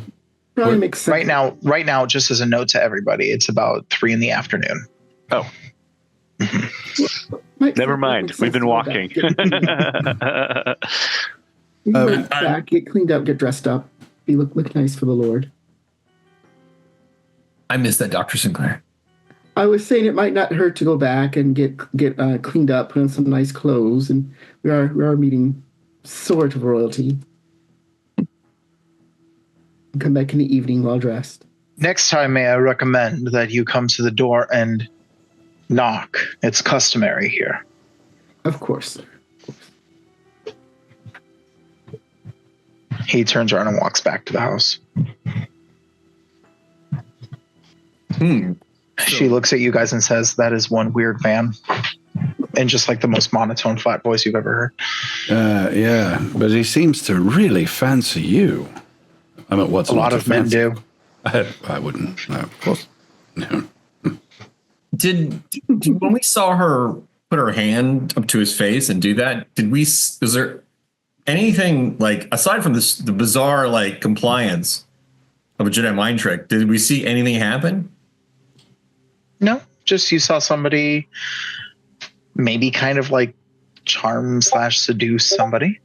Okay. Mm-hmm. Well, obviously the doctor wishes to freshen up. I could do with a drink. Shall we go back to the bar for a little while and then come back? We should. Yes, we should go back. Yeah. We haven't freshened up. I haven't bathed in probably 2 days now. We know. I've noticed. That was why I made the suggestion. Yeah. Have you been to the ruins yet? No. No. Do you recommend them? No. And then she keeps walking. Wait, what do you know about the ruins? It was on our list of places to visit while we're here. There are piles of rock by the sea. You're not very lively, are you? What do you mean? I am quite alive. Oh, never mind. Is this how you sweet talk a girl? Oh, that's not my intent at all. I was just curious. You could have fooled me. I'm a good judge of character. Oh. Right. And you look like a man who has a lot of demons and loss in your life. Well, she enough just about walks me. away. You just talk about the root. Oh, She the is smell of bourbon and something else. tobacco. Does that give him away? Yeah. The no shower bourbon and tobacco. Yeah. It's the bachelor combo. Hey, listen, you can buy candles that smell that way now. So It's the I've seen shit smell. I'll ask her in German. I said, do those shoes give you any problem on the road? Do you want me to roll my German or just do it? No, I think it's fine. She just responds back, 9, I am good with them when I need them, in whatever condition I am in. Does she seem to even notice that I spoke to her in German? She says 9 in response. Right. But otherwise, she doesn't acknowledge the fact that... She doesn't seem fazed by it. Okay. She just responds back to you. Okay. She understood everything you said. How ye judge, Captain? How ye judge? Judge? No, I'm still observing. Robots, alien, with the Nazi? dog. Who knows? Remember you judging me when I told the dog to sit? I don't, but I drank a lot that night. Last night? Yeah, that night. Which was last dog night. nights, it was like a year ago. Judge not. My Judge friend. not, Captain. And when she's walking down this stone road overgrown with everything else in those high heels, she seems to have no problems at all. No. I'm thinking robot. Yeah. You notice that like when she gets to an area that there's a lot of like spaces between the stones, that she ends up like walking more on the toes of her heels as opposed to the heel itself. All right. I will try and watch her to see if I do any other odd behaviors that either confirm or disprove whether she's an alien, a robot, or a Nazi. Or all of It those could things. be anything at this point. Who knows, right? Yeah, I'm with you. You read far too much Jules Verne, sir. All of those things combined, American. No. At least these days. These days. Great I minds. turn my clinical mind on. You're gonna walk her and like, oh, she's got autism. I'm trying to turn it off. My God, it always takes longer to walk to the bar than from it. I don't know why. Yeah, you guys get there. I just assumed you'd say when you got there. Yep, Okay. you're there. But she keeps walking. Oh, she doesn't stop at the bar? No. Oh, ma'am, where are you going? Oh, nowhere. To the bar. And she turns around and comes back. What in the actual... So it's like she didn't clue in that we were stopping at the bar, as if she sort of missed the social cues entirely. Mm-hmm. I said, yes, let me buy you a drink. So before she gets too close, I would love a drink. Thank you. keep her busy. I'm going to walk over here. Okay, I will regale her with stories of sausages and dogs. Yes, I I can. do think bathing should be at some point on the round. Both of them, yeah. Hey, are you trying to be like stealthy and not being seen by her, Jason? Nope. I just want to have a conversation with the bartender about her and not be Got it. observed. Understood. Yeah. So Understood. I'll chat and try and keep her attention, noting the strangeness of her behavior. I will use my best psychology to try and anticipate what would occupy a being such as this. A human? She'll elicit conversation. She will say things like, how was your day today? Did you have a good time at the Burwood farm? How long have you worked for the English government? What's the line from Monty Python? You're not fooling anybody. Are any of you Kniggets? Wait, is she busy downstairs? Because there's a good suggestion in the Sounds chat. like Yeah. all of you guys are downstairs right now. I would much rather one of you smell like elderberries than 4-day-old bourbon and BO. Yes. We do have a suggestion to sneak into her room while she's busy. I'll keep her busy at the table. You guys Yeah. do where you want. I will just engage her in I conversation. just want to quickly see the bartender, and I kind of slide a pound tip, which is unusual here. You know, kind of. You slide a pound tip, and he puts the stuff you were drinking last night back on the counter. So our new friend here, just speaking very quietly, obviously. How long she been? Miss Johansson? How long she been staying here?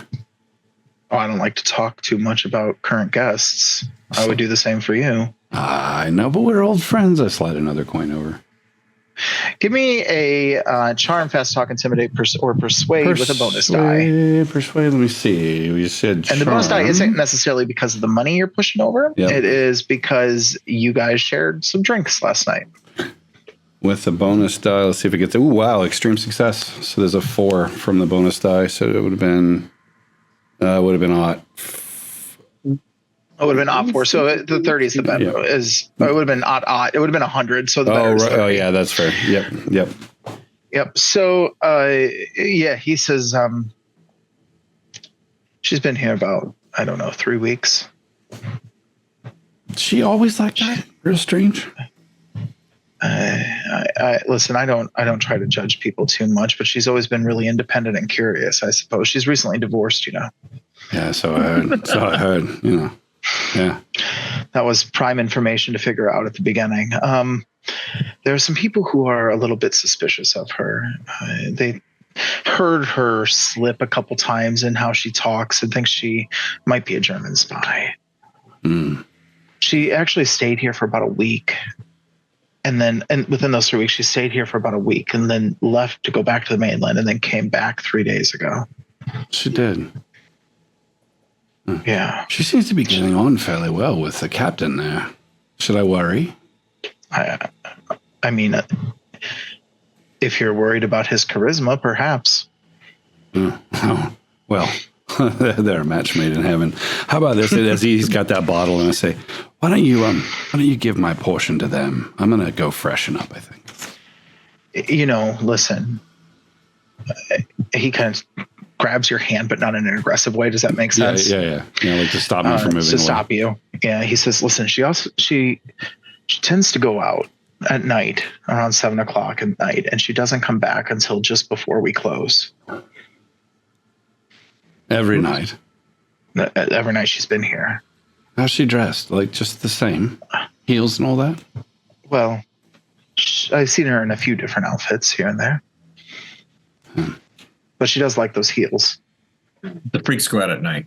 So she goes out every night. And she went off the island. All the clubs on the island. Yeah, exactly. You can hear from the table. I'm like, yes, Roger the Shrubber, quite an elusive fellow, purveyor of fine shrubbery and accidental anarchist. Now listen closely. It goes off. Yeah. So I'm gonna try to head up. Hang on. She'll say to you when you do that, when you're making that conversation, she'll say, I don't want you to talk about that. That bores me. And then she'll switch the topic to something different. Well, where's she switching to? She talks about sports in very vague terms. Okay. I'm going How about that sports balls team? And I want to make it clear, Jason, I heard that you're going upstairs. We'll come back to you in a second. Yeah, that's fine. Dr. Sinclair, you were saying. I want to see if I can get into her room. Okay, so you've already gone upstairs. That makes sense. So it's Captain Alistair and the father downstairs with Miss Johansson. Dr. Sinclair's trying to get into the room, and Jason was inquiring about information and heading upstairs. So Dr. Sinclair, how are you trying to get into her room? I'm going to try the door first and see if it's open. It's unlocked. Yes, it is. Okay. I've got no skill to break down doors. No. I'm sorry. I misspoke. I thought you said is unlocked. The door is unlocked and opens easily. Oh, I'm going to go in. Inside, there's a bed in the southeast corner. There's a bedside table, wardrobe, and obviously a window here. Don't spot anything unusual. No.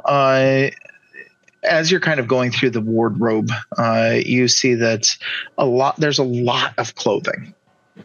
A lot of it seems relatively new and unused. And that's when Jason, your character, the detective, shows up. I think not realizing that the doctor's up here, I slow down and I hear the noise and I look and see him rifling through her drawers. Oh, thank God. I look around. What have you found? Oh, you found knickers. How nice. Absolutely nothing. What do you mean nothing? Perfectly normal woman's room. So look, I mean, does it look 3 weeks worth of lived in? No, not completely. And that jives with what the guy was saying, that she left for a while. But both the clothes in the dresser and the clothes in the wardrobe are all like still nice and relatively new, to the point that some of them still even have tags in the clothing as well. There is sitting on the bedside table, what stands out to Dr. Sinclair is that there's some books on archaeology here. Oh, interesting. Nerd dart goes off. He picks up the books and takes a peek. They're just, there's the books for the public that are archaeology. There's the books for the academics that are archaeology. This falls somewhere in between, like undergrad level books. Oh, drivel. Drivel. Disgusting. The most expensive variety. But that's really all you guys find in her room. Under the bed, nothing. Everything's just. Let's back out of here. It's meticulously clean here. Yeah, like probably too much so. So the bartender told me that she left and returned just a few days ago. Very odd one, that one. I suppose I should have a bath, eh? Yes, you should. Yeah, I'll split off into my room. Have a look I'll around. do the same. Make sure to put everything back as neatly as I can and sort of Scooby-Doo back out of the room and head to my room to... Yeah, I'm sure she won't notice anything ajar. Yeah, she will. This book is no longer sitting at a 42.5 degree angle. Right. Making me think autism again. Thank you, Data. Yeah. I love that you can't quite determine whether Nazi or autistic. That's a wild thing. It doesn't mean that it can't be both. Yeah. Oh, no. The German scientist. I mean, that's as someone who's neurodivergent. Oh, God. Well, it's nice. First last episode of Myth Brigade was nice. I've said worse on these streams. Come on now. Besides, we all know him, so it's like, yeah. I'd say after about 10 minutes of her extremely weird and awkward comments and the it's a lot.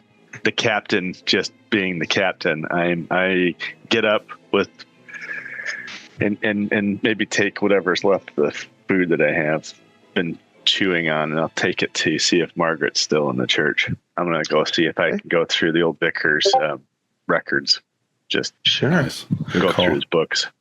Excellent. Well, I'll come back to you and we will do that for sure, because that's a great scene waiting to happen. You're so fucked.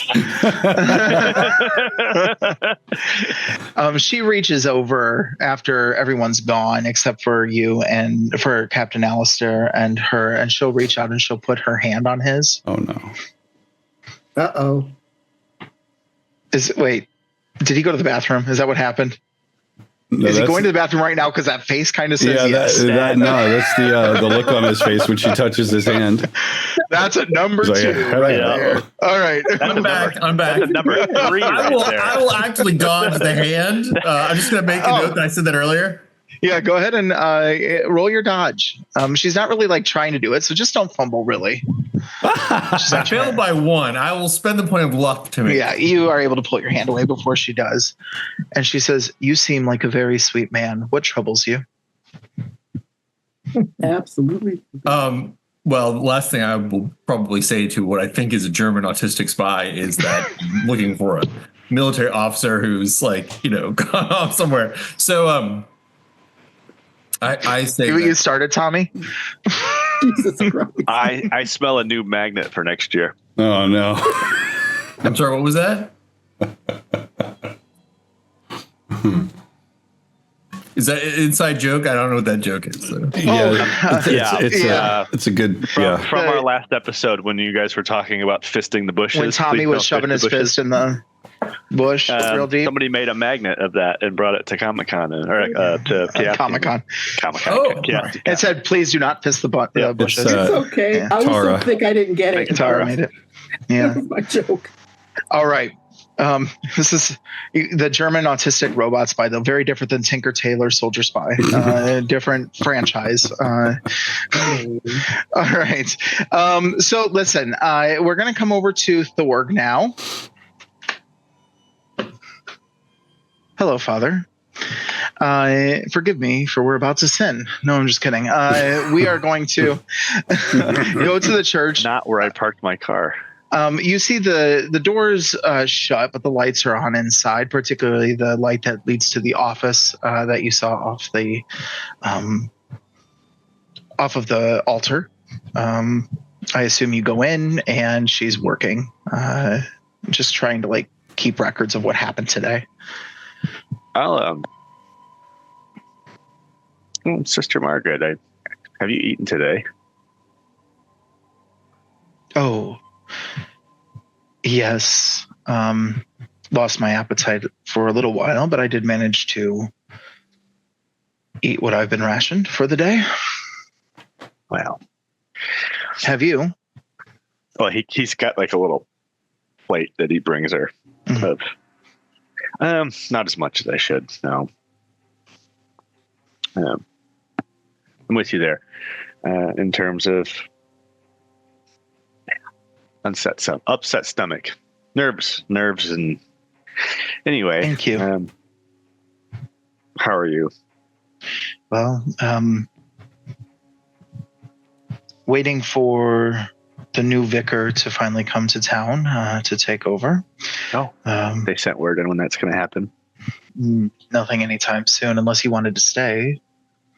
Yeah, I'll be here for a while. So, what can I help you with, Father? You look troubled.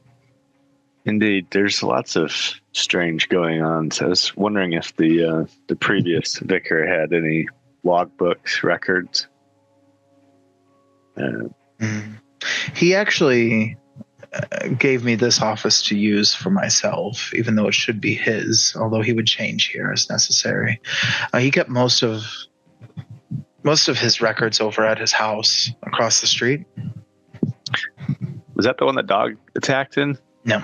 Okay, all right. It's like, I don't know if I want to go back there again. Okay. No, but you would have passed it several times. You know that the house across the street looks like it's been abandoned for a little while. Not like as long as like the other place. Yeah, I gotcha. Well, it's across the street here, but yes. Yeah. Do you happen to have the keys to get in, or? Oh, he would usually leave the door unlocked, so I assume it's unlocked now. Well, I mean, normally we don't lock churches either, but when I stopped by last night, they were locked, so I didn't know if that was a different custom here. Well, we heard some tell of like in the past kind of sounds of howling and whatnot. Yeah, rabid dog. Definitely saw it. That makes sense. Yeah, we just wanted to lock the door in case there was some kind of maniac out there. Oh, okay. He's trying to make jokes, but they're horrible. Yeah, every time you make a joke, she looks like she feels really bad about herself. Oh, Margaret. Have faith. I've been having faith.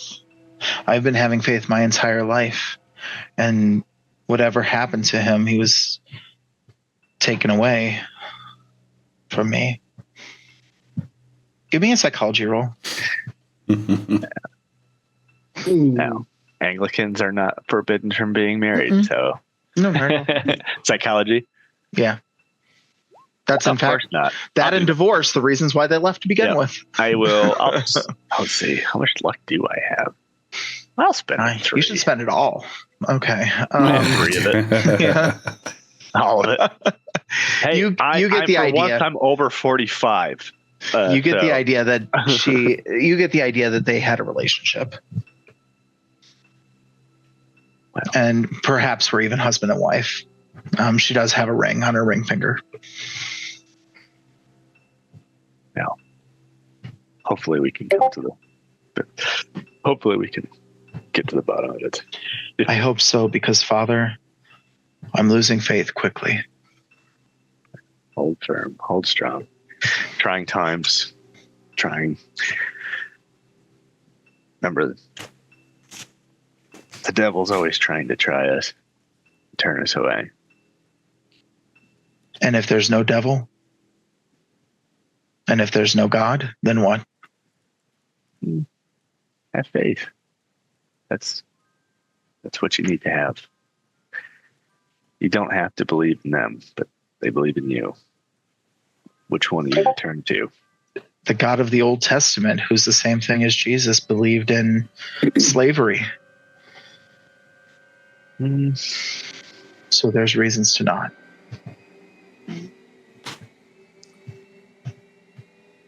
Anyways, I'm sorry. Garett's not a priest, so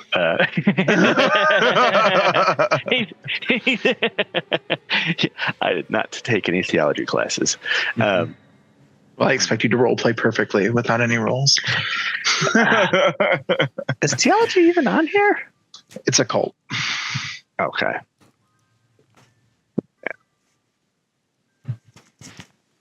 All right. With my roles, I'm not even going to bother. No, you're fine. You're able to comfort her. It's the best. But it's clear she's having a crisis of faith and that she's lost hope.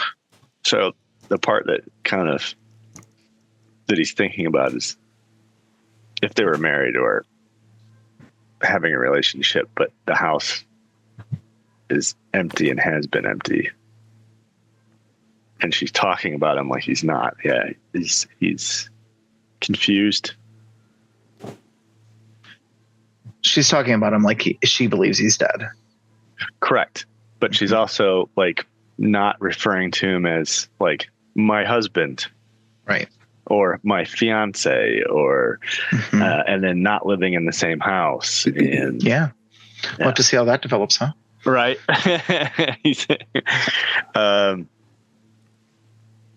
But he'll excuse himself and then go over to the parish house. I'm going to stick with you, and then I'm going to switch to everybody else here in a moment, because I think both things kind of happen concurrently. So starting with you, you get to the vicarage. It's across the road from the church. It's behind a small curtain of trees. It's made of the same sandstone as the church is, clearly connected to one another. It does appear unlived in. It appears abandoned. The door is slightly ajar when you get there. It's still light out, right? It's not dark yet. We're getting to be a little closer to nighttime. It's probably not quite nighttime because it's going to last a little bit longer. So probably like 5 o'clock. So you've got probably a couple hours of light. Yeah.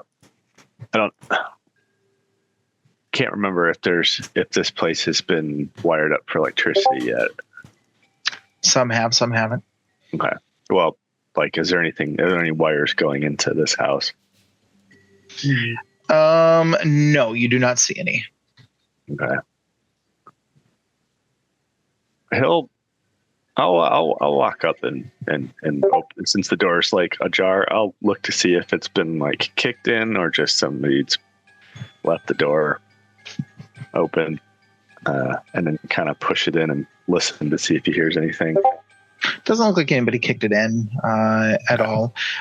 Inside the front entrance is the foyer. It's got like thick red carpet, some floral patterned wallpapered walls, a red ceiling. There's a desk to the left of the front door. Yeah, that's what you see. If there's any, especially if they didn't have like the lamps that they. That's a great point. I forgot to mention. You see what appears to be kind of like oil lamps. Oil lamps. On the walls. Yeah, he'll light a couple just in case. Give me a luck roll. Yeah. Yeah. After I've spent it, I got to edit that. Hold on. So we've talked, and this is to. Was it you, Tommie? Mm-hmm. Are you Tom Bard? Yeah. Oh, we have talked about fisting a bit. Not tonight. The intro had a fantastic bit of fisting in it. Did you see? Let's see. Oh, yeah, extreme. Absolutely not. I'm still up on the extreme success. Yeah, no. Yeah, that's not a success. It doesn't have oil in it. None of these lamps seem to have oil in them right now. Maybe there's a couple that have oil, like in main rooms, most used rooms. Well, okay. To the south of the foyer, there's a fireplace, or there's a sitting room, excuse me. And you can see through there to the east of the sitting room, there's a kitchen. Okay. Is there any wood piled up next to the fireplace or anything? There's some. Mm-hmm. Yeah, there's when you are in the sitting room, you notice that there's a broken window on the front, and like facing the church front. Yeah, mm-hmm. Like broken from the so the glass is on the inside, or it's hard to tell if it was broken from the inside or outside. The glass, there's no glass on the inside though. Nope, other way around. There's no glass on the outside. Excuse me. But you also note that the carpet beneath the window is damp and a little bit rotting. There's some few chairs sitting scattered across the room. Fireplace on the north wall. And try to light the fire. There's a stairwell that goes upstairs as well. You're trying to light the fire. Yeah, it's hard. The wood is all kind of like really dampened, and so it would take a while. But you could, if you give it enough time. If it's that bad, he'll go to the kitchen, and then nothing there. Then he'll go upstairs. It has whitewashed walls, white tiled flooring. It holds a table and sideboards on it. The table is actually set with dinner plates that are now dusty. And there is a door on the eastern wall that you assume would lead outside, and there is a key still in the lock.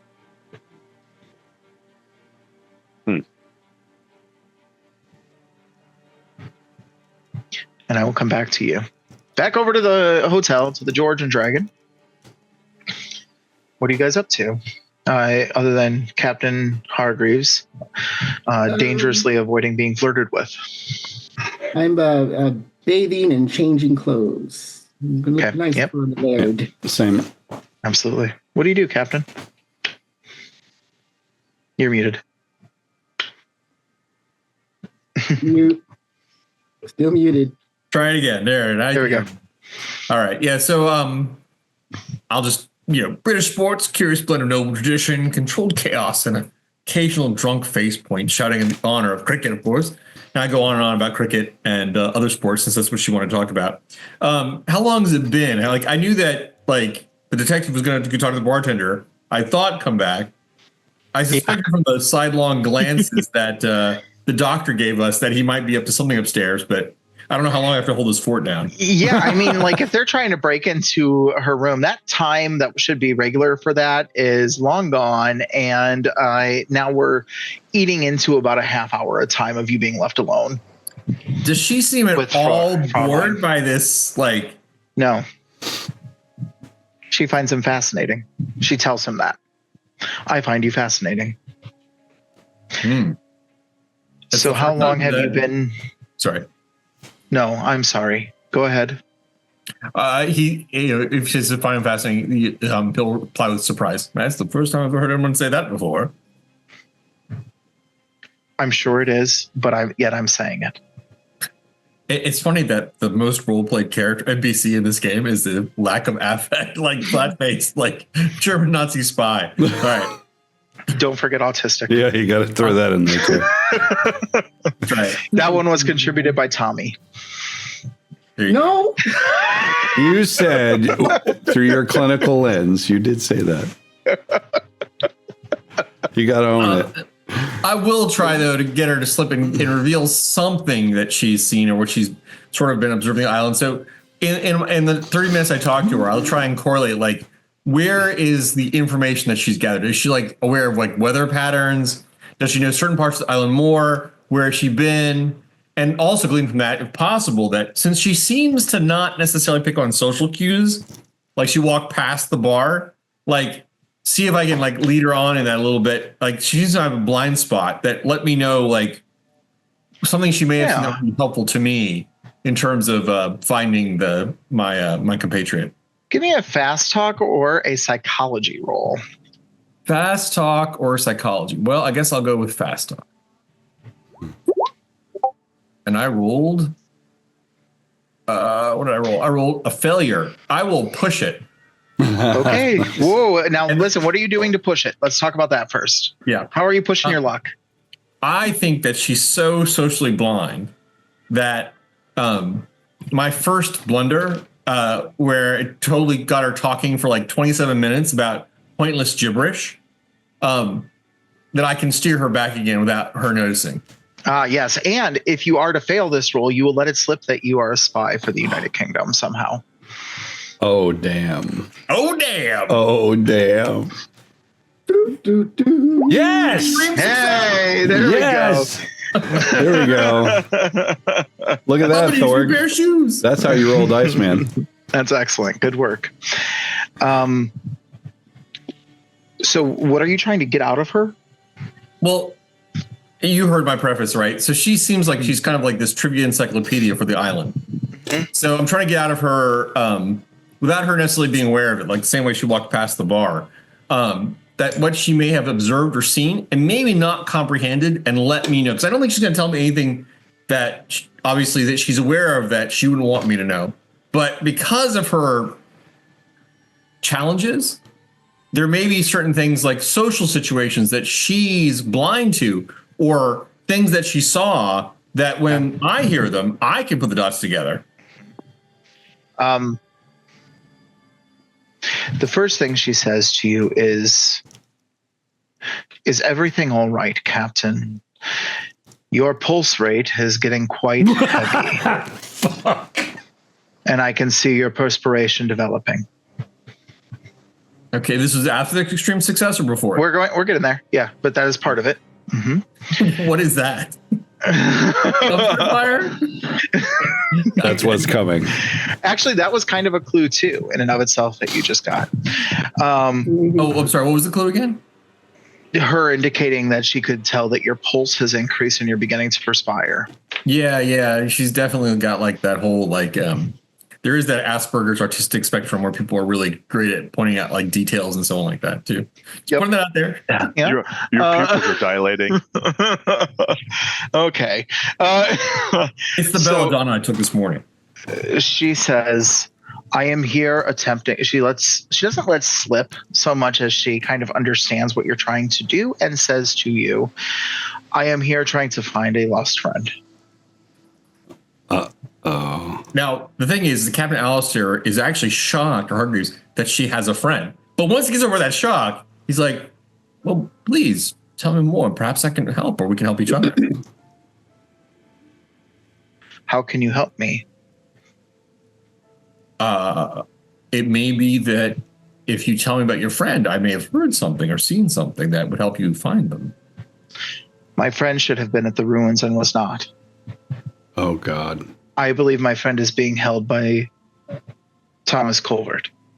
I see. And obviously I'm connecting the dots with the pig and Colvert and the strange butler and the missing people, but I don't say this out loud. So how did you come to this conclusion? Because they told me. Pronouns. Sorry, they? Yes. And they be? No, they are not be. They are gone? They're dead? What is they? No, they are waiting for me to find my friend. Oh. I think to myself, mer people. So she says, she quirks her head to a side for a second and she just says to you, whatever you were just thinking is incorrect. I laugh. I didn't character. Excellent. Could you possibly what brings you here to this island? Well, and I think actually I'll think that she does. What or where or who are your people? Who are they? If you don't mind giving me some sort of. You are answering a question with a question. Most unusual. And you are answering my question with your question. Although it's a bit of an observation. What? When I asked who you're here to find. I am here to find your who's missing. Your Tim's missing the word here. She would not. Give me a second.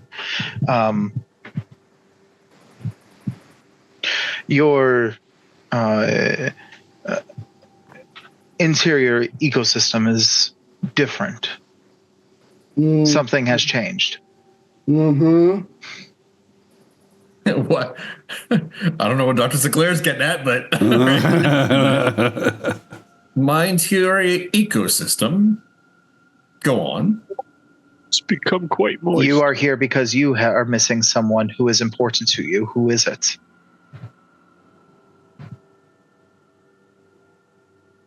I can say that, but to do so, I would need to know a bit more about who they are.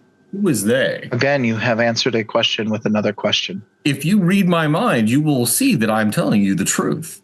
I do not have the ability to read minds. Don't be foolish. Okay. Well, a moment ago, did you not tell me that what I was just thinking was incorrect? Well, you could tell by your biochemistry. Oh, I see. Oh, God. Factory? I am tired of this conversation. And she stands up and leaves. I've achieved the impossible. I have outlasted the autistic robot. All right. All right. Well, that was a typical date. By the way, I've seen some first dates in real life, but that's kind of what they're like to watch, really. I mean, yeah. Does she? One thing. Does she ever drink the drink? Yes. Okay. All right. Then after she goes up, she go upstairs. She leaves. Yes. All right. She goes upstairs. I don't want to make any assumptions with this one. I will go upstairs as well. Are any of the others up there with their doors ajar? No, the doors are doors. They have not turned into a jar yet. No, none of the doors are ajar. I will, I guess, go to the detective's room. Okay. I'd answer in my boxers and sort of the sleeveless undershirt with my gun on and aftershave. Way too much aftershave. That probably hits you when the door opens. I say, I say, and I ask him if I may, for a gesture, may step inside. Yeah, come in. I look over your shoulder to make sure there's no one following. I close the door. Yeah. I look conveniently for something to stuff underneath the door to close the gap, the air gap. What are you doing? Say that. What was the girl's name again? The woman's name? Johansson. Yeah. Johansson. Yes, right. Fräulein Johansson. Fräulein Johansson. She possesses the ability to hear and sense in a range that I have not encountered before. She is some form of savant at the minimum. I think she could probably hear me now. Yeah, I say gently, if you can hear me, stomp your foot twice. Do I hear any stomping? What is wrong? No. What is wrong with you right now? You're all right. Well, first of all, I've been drinking scotch for like half an hour. But the second thing is that, man. Yeah, is that I'm telling you that woman, I'm not even sure she's human. She's. Oh, okay. And what is she then? I don't know.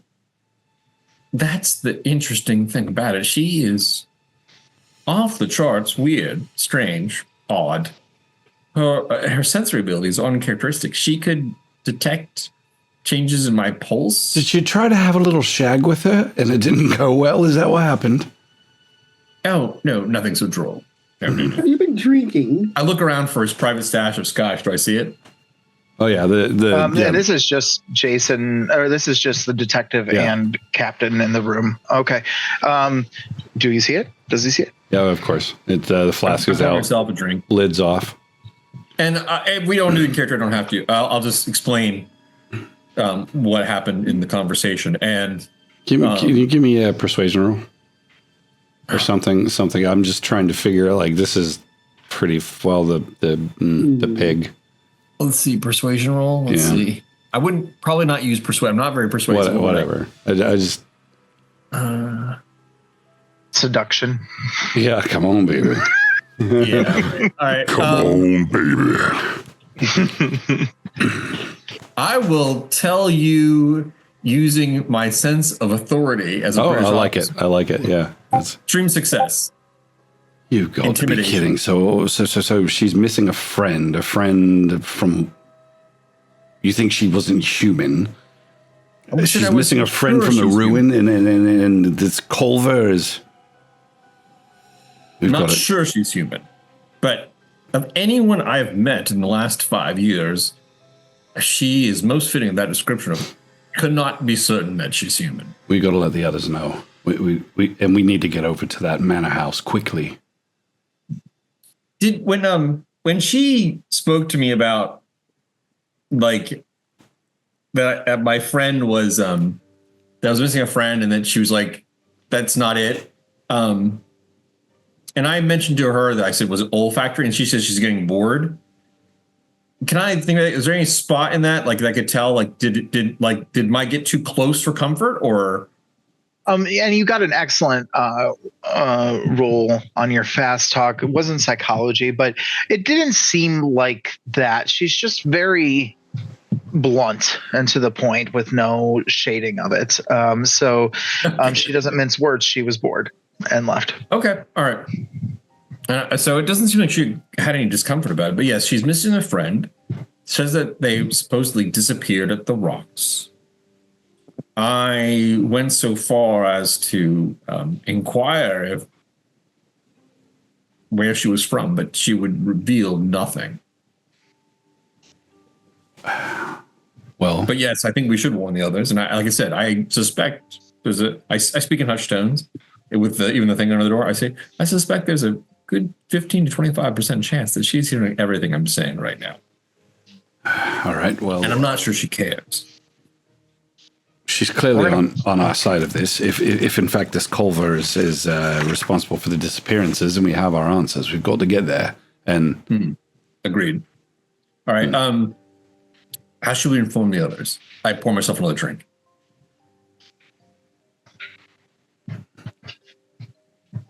Yes, we gather, I guess, in the doctor's room. Grab the vicar. All right. So Dr. Detective will grab the vicar. I'll go to the doctor's room, knock, and do the hush hush, and then go in and if we can all get together, I will tuck something under the door. Oh, whose room is furthest away from hers? You can pick one of you. That's fine. Let's say it's the doctor's. Okay, just sure. So, and then we'll meet in the doctor's room with the coat tucked under the door and very quiet speaking, and fill him in on everything that we just said. Yeah, we'd share the fact that her clothes still had tags on them, and that she had gone and come back, and like our side of that story, Dan, as well, just so you're synced up.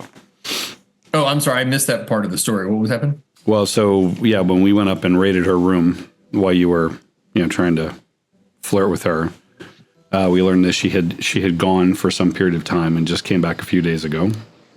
And also her room was kind of oddly, the clothes were not worn. Like some of them even just had tags on them. They were just hanging there like props almost. Didn't we figure that out last week too? I think we did. No, there was a different set of like Aunt Lydia stuff. Yeah. Aunt Lydia stuff. Yeah. But that stuff wasn't like stuff with tags and brand new and not used. It was just like put away nicely. Yeah. Okay. We were talking about what she might be wearing to do adventuring in, and I think someone reminded me that she's an old lady and she's just a tourist. She's not. That might have been you actually, Dan. Yeah. Gotcha. Yeah. All right. And I'm going to go back over. Sorry, I'm going to go back over to Thorg. But let me finish. What were you going to say there, Captain? Oh, just in character, the captain will point out the consistency that how many people disappeared, the culverts who are at Manor have all gone away, and the fact that we keep finding guests whose bags are full of like unpacked clothes, unused clothes virtually. It's just a thing. Not that out of character, I don't think it's anything, but in character, I would be looking at that as a clue. Absolutely. Okay, Thorg, back to you. Yeah, so I mean, there's a parlor and a dining room, but there's really nothing special about them in any way, shape, or form. But we left with you seeing the door in the east wall of the kitchen that has a key still in the lock. The only other option is exploring outside or heading upstairs.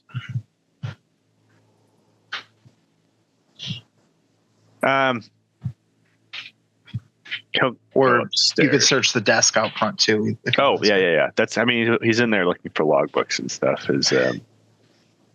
All you find is stationary and records. religious text. That's why I didn't push it on, like, make that point. But yeah, you find that there's just stationary and religious texts in there. That's it for that. Not any like for that desk daily account. Okay, all right. So I'll go upstairs to see if he's got like a journal or town records.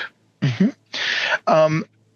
The stairs lead up to a central corridor. The walls and ceiling are both painted green, and there's red carpet underfoot.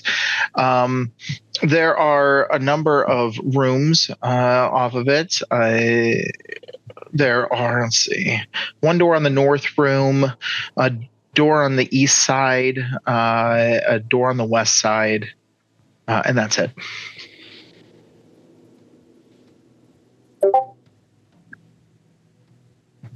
Do the right hand one, the west one, or the east one. East one? Okay. It's locked. He kind of looks up the ceiling and kind of, okay. The one out there at the end. He's got to go back downstairs to get the key, so he's going to just see what's locked and what's not up here and then go back down to the key in the door. You're doing the one on the north side? Yeah. It's unlocked. It appears to be a spare bedroom of some sort. It's empty except for a few like tea chests filled with old hymn books. You see some large spiders here, but nothing really significant. And then on my way back to go down to the kitchen again, the one on the check out the west side. Yeah, so this appears to be the main bedroom. The walls are floral pattern. There's a red carpet, red ceiling, fireplace in the western wall. There are bedstands, or the bedstands on the west side of the room. There's a wooden box sitting on his bed, and there's also a small bedside cabinet. I'll look at the box on the bed. Okay. You open it up and there's 3 unopened bottles of gin. Gin? Yep. Like, it smells like gin? Gin. Put it back. No, he's not real interested in that. And then you said there was a bedside cabinet. I'm guessing it's like wardrobe with clothes. You would think that, but when you open it, there are some clothes and whatnot. But you see a book.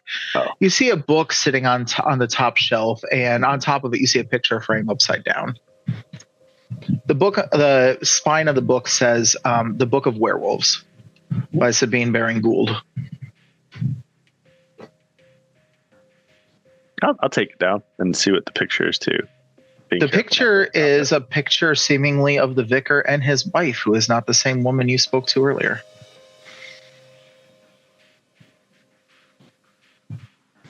Mystery solved. Okay. Then I'll go down. If that's all he really sees, and then. Well, give me a spot hidden roll. Okay. Can I pass a roll tonight? Hopefully. Spot hidden. Oh yeah, this is the one I'm not really good at. Yeah. I've had 2 rolls tonight that have been below 90. You don't see anything, but you have this sneaking feeling that there's more here. You just can't put your finger on it. You're not a man who's meant to investigate. You're a man to shirk at locked doors and go downstairs. And you're not a spot hidden. Scratch. That's right. All right. Before I go find the 3 Stooges, I'll go get the key and come back up and see if that opens. It does. And it's an empty room. Bare plaster walls, floorboards, 2 windows on the north wall. It's odd. It was locked.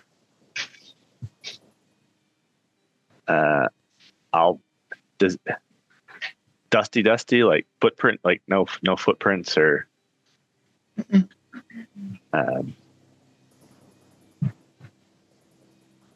And yes, Chantel, werewolves.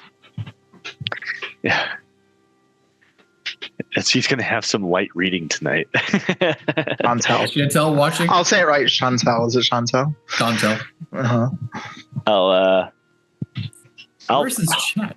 I'll relock it and Okay, that's not me this time. walk out. When I go to leave to go back to the inn, if that's all I can find in the building right now, I will actually close and lock the door and keep the key in my pocket for now. Okay. Because he's fairly certain that there's more in there, but he's not an investigator, so he needs somebody with a little more professional touch, in air quotes. Yep. All right, so you make your way back to the George and Dragon, and you run into the detective on the way back. He's carrying a book with him. A little light reading then. I smell all too good. Like I must have spilled the bottle on myself or something. Oh, God. Oh, way too much cologne. Yeah, like lied too much aftershave, yeah. Yeah. European. It is, you baked. I'm Well, right. It smells like Aqua Velva. yeah, right, yeah. Yeah, so the vicar's house has been empty for quite some time, but I might need some help going through it. Oh, what do you mean? Oh. Well, I don't know. I didn't see a whole lot in there. We need to get some lamp oil before we go back in there to make sure we can actually see. It's starting to get dark. The captain's got some troubling news. Maybe we got time to make a quick run over there, but his date turned out to be a bit strange. Well, we don't want to be rude to the laird here, the lord here. He did say we were coming by. It is true. He was supposed to be back in the evening, wasn't he? Yes.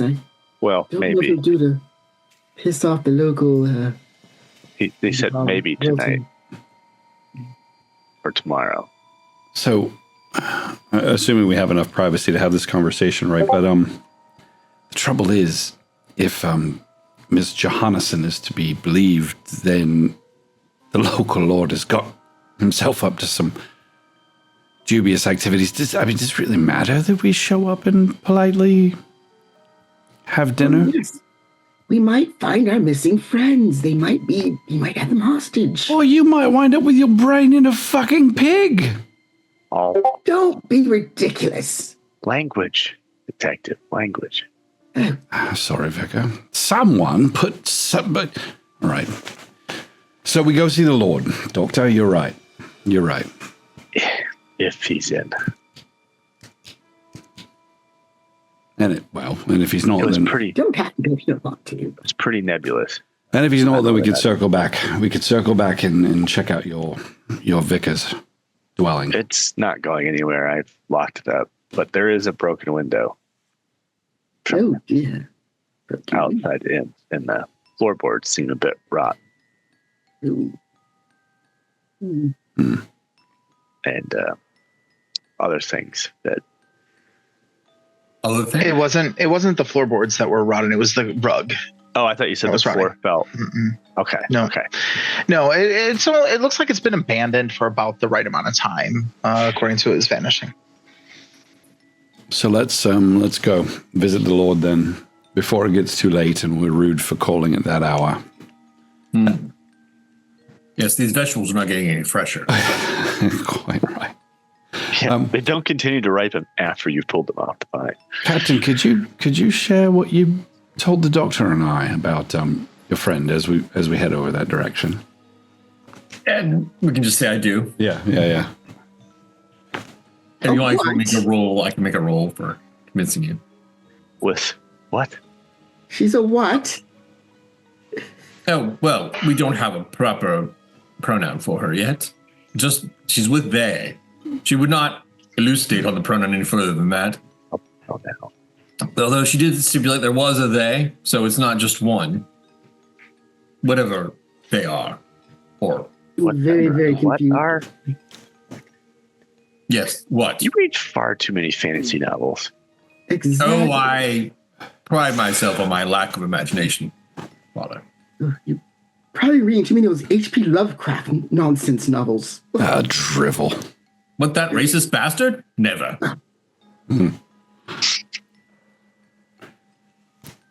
So, my point now that you're in the know here is, let's presume that this is true. A conversation with the Lord is likely to be a bit tense. Oh, why? I mean, these are excellent vegetables. I mean, I suspect it's not even him. I suspect it's his manservant, the surly bastard. I mean, he also invited us. Yeah, we have the invitation. All of this lines up. His help disappears or leaves. He runs out of people that are in his employ to prey upon, and he expands his work. He's obviously doing something dastardly there. Or his manservant is. Our friends could be in grave danger. He could be pulling their brains out as we speak. I mean, sure. Okay. There is historical precedents of nobles going mad and doing horrible things, but there's also reports of Germans who also do horrible, twisted things. So we should bring the lady with us. I agree. Don't turn your back on her. So were we all agreed we should bring her with us? She might be able to help us. You said something about she could sense your heart rate and such. She might be able to do the same with the Lord. Yes, and you saw how she can work the manservant. Just, don't let her touch you. All right, we'll strange. Knock on her door and... You muted, Tim. Oh, you're on mute, Tim. When you open your own door, she's standing outside. I think she appears ready to go. You look quite lovely. I say, did you catch all that? Shall we go? Does she respond to what I said, or? Yes, that's how she responds to what you said. Shall we go? Yes. Very. All right, let's go. I am human. Everyone says that. Exactly what an alien would say. Yeah, exactly. And oh Lord, the protection and the protection and strength. When you want to talk Why are you? I'm sorry. Why are you praying? It does not bother me. I just don't understand why. We are not a church. He's always at church. He's a vicar. Always. Yeah. Okay, carry on then. And she continues walking. Can sway the odds with the Lord's favor. Sure, if you think it will work. All right. Yeah, we go. Let's go. We have friends to save. We do. Agreed. I put on my best cross country shoes. Okay. She's wearing her heels. Shoes. She's wearing a new pair of heels. Exactly. I don't have to outrun the bear. I just have to outrun her. That's funny that you think you could do that. All right. Robots run very quickly. All right. So you guys make your way back to the manor, and you can tell that there's lights on random places in the building, but so clearly people are there. What do you do? Just go up to the door and knock? Yep. Yeah, that's what we were told to do, yeah. Have the invitation out. All right. Lurjo answers the door again. You ran off.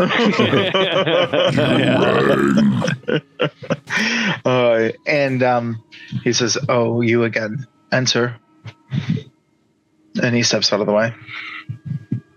Dude, that's the thing. If it was Lurch who's doing it, he would want any brains he could get, but he always just treats it with disdain. So maybe it is the master anyway.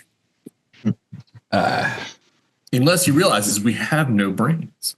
All right. Go inside. Yeah. No, we're talking to the camera. Yeah. So what is it precisely that is your business here? Well, I know you've received a card, but I mean on the island. Is this the manservant? Yes. Is it his lordship asking, or Nope. are you asking? I say with the tone of like social class, like, wait a minute. His eyelids droop a moment, and he says, "Your answer?" Well, our answer is we cannot wait to spend a little bit of time with Lord Culver, and we are thankful for his invitation. Can you get him, please? Very well. He leads you into a foyer area. It's a large oak paneled foyer. The floors are partially covered by a circular red carpet. The carpet's dirty. And give me a spot hidden check, if you would. I'm just amazed at the dirt on this carpet. Ooh. Guys, I'm sorry. My roll 20 makes. I think you're hearing my roll 20 dice noise. That's fine. Dan and okay, good. So Captain Alistair and Dr. Sinclair both note the hoof-type footprints that have walked across the carpet. Hoof type footprints. Yeah, similar to the hoof you saw. Quadrupedal hoof. Quadrupedal. Who's seen it? Anyone who succeeded that roll. This guy for once. Oh, it was. Yeah. It was not Sinclair. That's right. I'm not used to you succeeding on spot hidden. I hammer at the tracks. I That's look the at the father and I wink.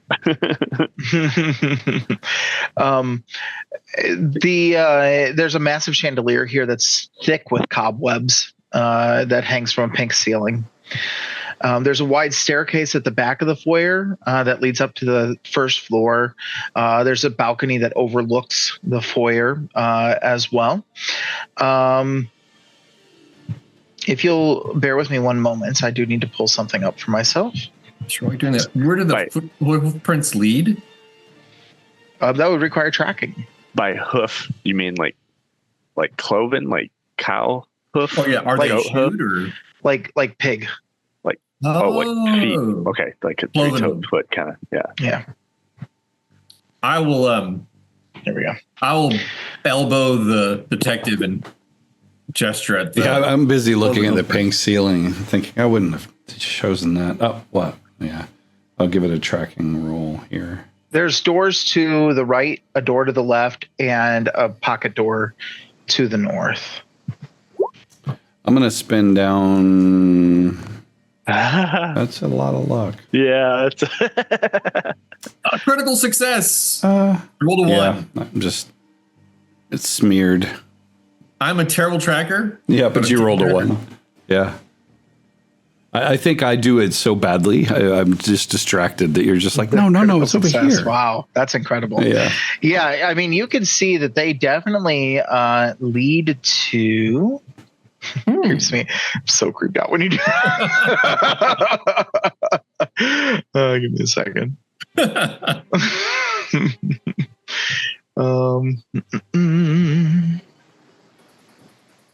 know there's a doctor as well. And yeah, sorry, just bear with me 1 second. The tracks. Yeah, sure. I'm just filling in. Mm-hmm.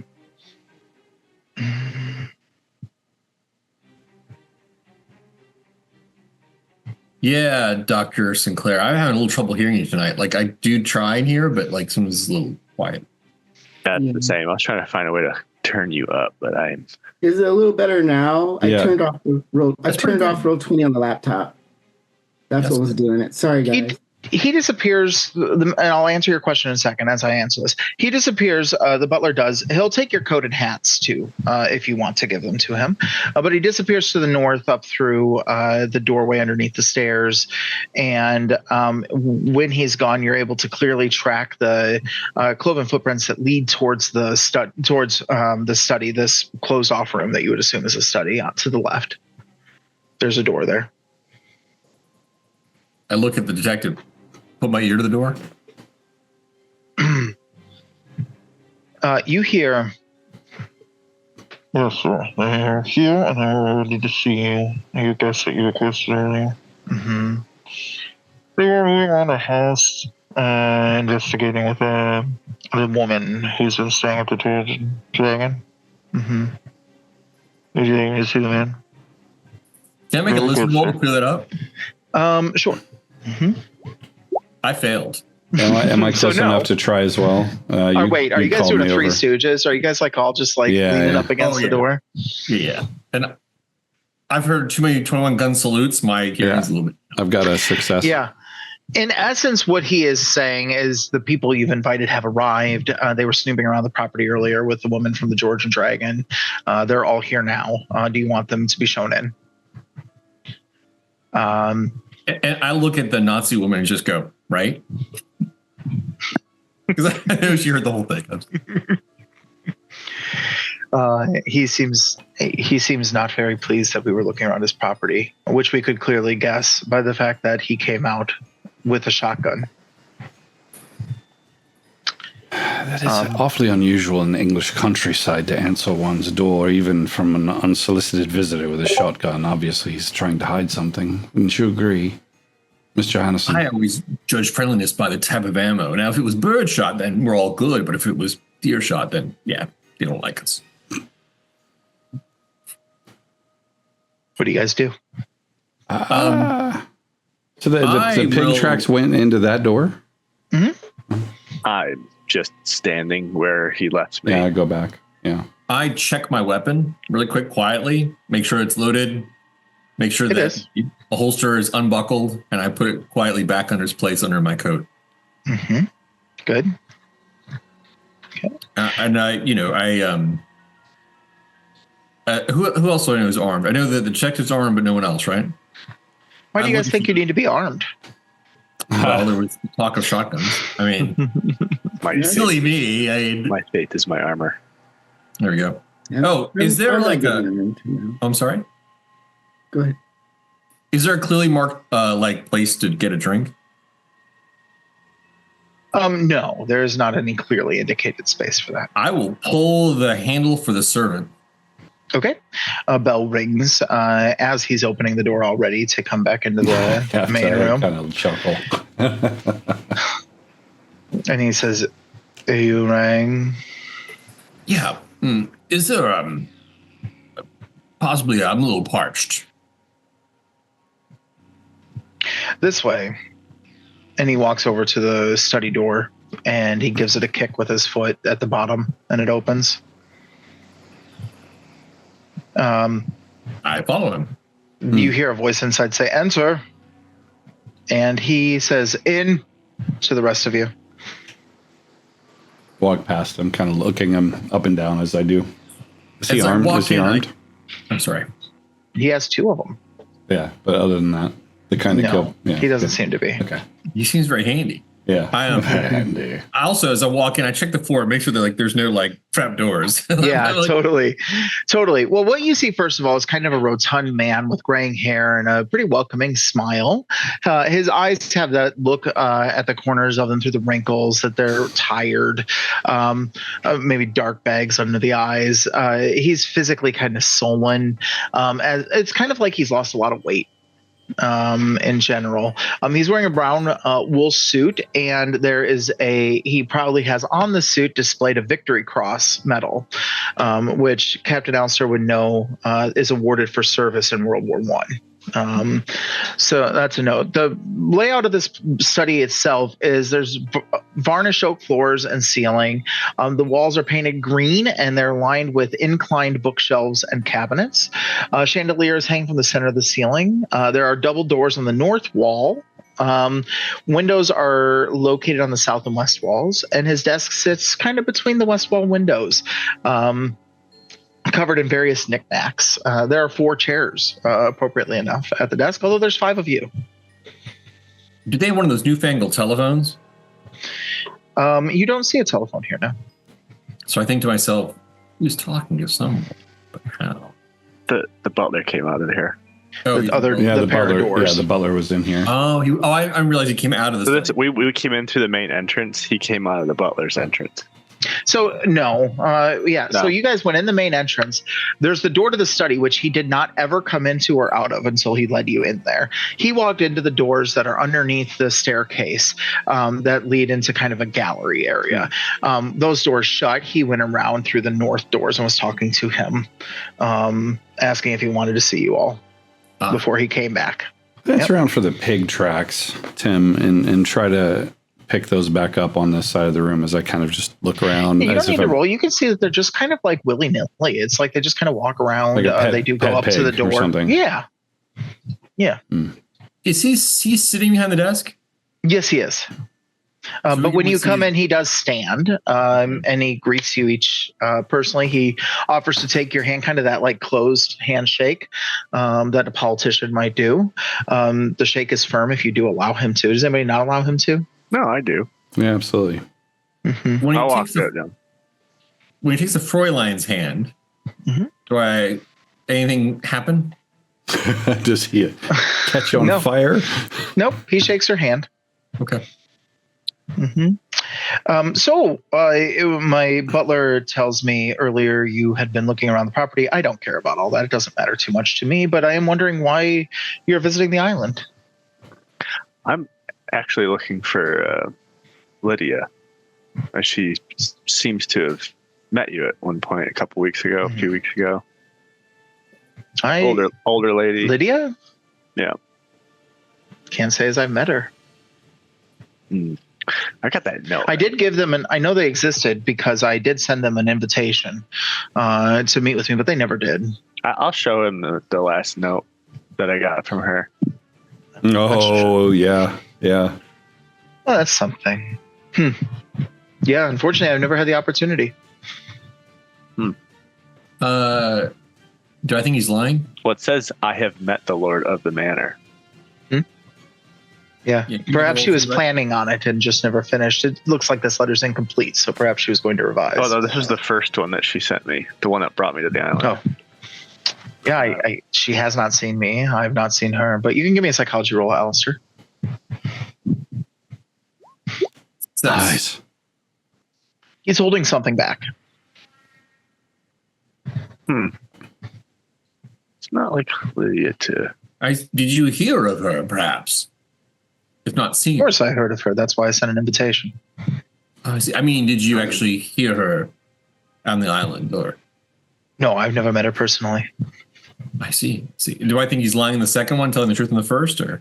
You just get the idea that he's holding something back. It's hard to tell what. Okay. Yes. I will just clarify, in any games that I run, I don't like psychology as like a lie detector. I like it as like what are the moods and energies of the person talking? What are they experiencing?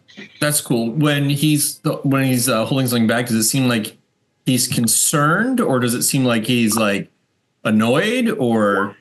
I think the thing that gives you the idea he's holding something back is he doesn't seem to really care. Either way. His holding back is that like he doesn't like that this letter's been thrust in his face, for sure. And that's kind of what kind of made him a little bit more cold at that point. Well, may I ask? I mean, we weren't really looking around the property. We just happened to run into the Fräulein as we were walking in. Oh, of course not. Yeah, I mean, I will tell you that the only part of the house I saw was the front. I would be distracted too if what I saw was this beautiful woman. Absolutely. You extend us this invitation. I assume you extend it to everyone who comes to the island. Oh, you're muted. Yes, if someone comes to the island, absolutely, they receive an invitation. It's only proper. Lord, may I ask, I'm standing over someone like the pig. Do you have a pet pig? Oh, yes. Mm-hmm. I bought him from the Burwoods. Has it gone missing? No, not that I believe. You might see it around the facility if you stay here long enough. Well, not facility, in the building if you stay here long enough. Curious, there was a strange, there's a bit of a strange animal that was found dead in front of the pub. Do you know anything about it?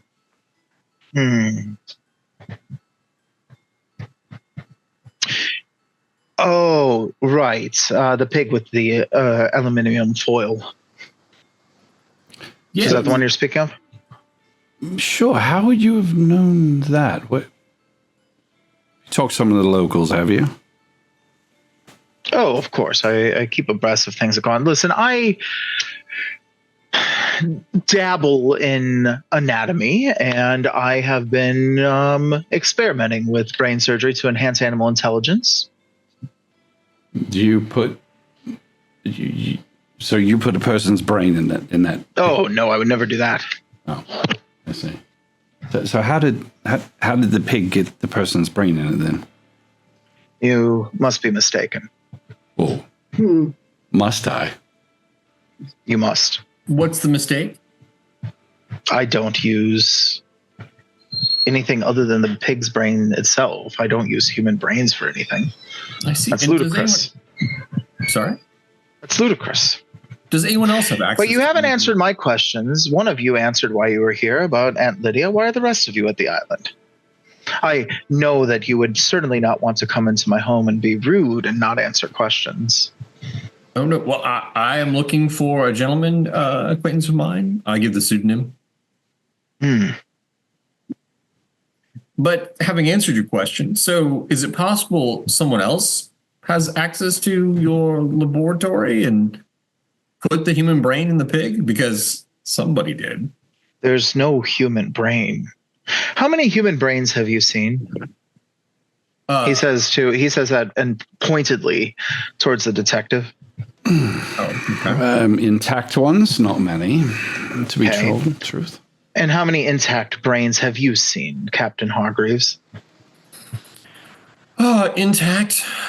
They're always somewhat damaged when the skull is off. So you would agree then that you are not exactly experts on physiology of the human body.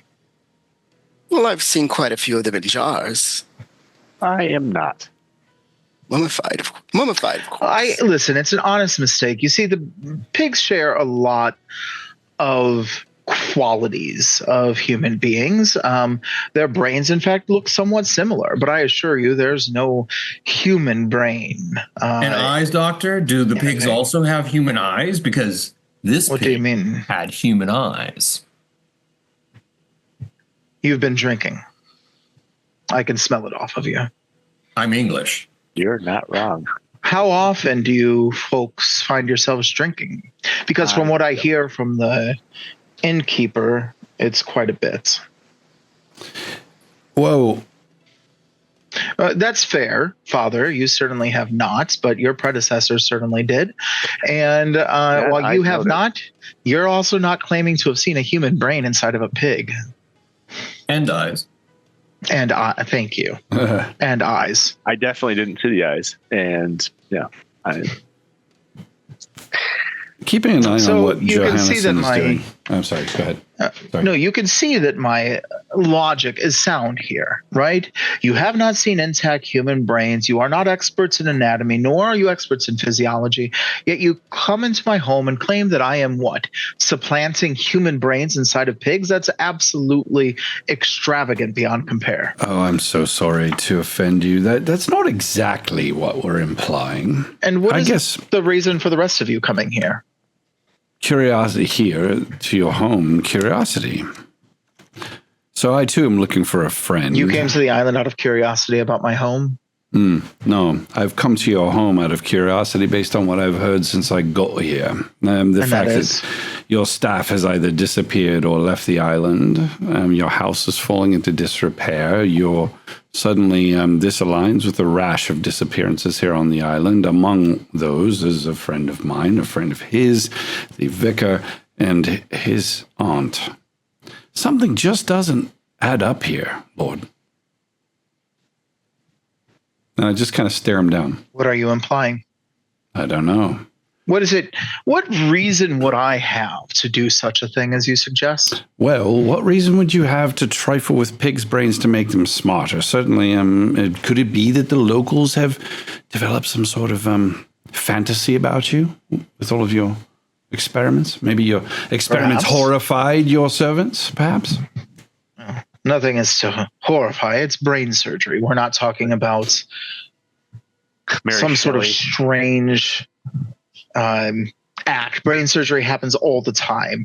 In fact, you could look at autopsies of pigs, and they quite literally splay open a pig's innards onto whatever surface they're they happen to be upon, just to sort through their intestines to find if there's perhaps a twist in the intestine that led to their death. So all I am doing is experimentation, burgeoning science, if you will, a new science, if you will. Show us. A new science. Absolutely not. There are no new sciences. Yeah. I see. What have you discovered? Well, that's why we test and experiment. Is it not, Professor? True. Well, what have you discovered that's new? I'm intrigued. Nothing yet.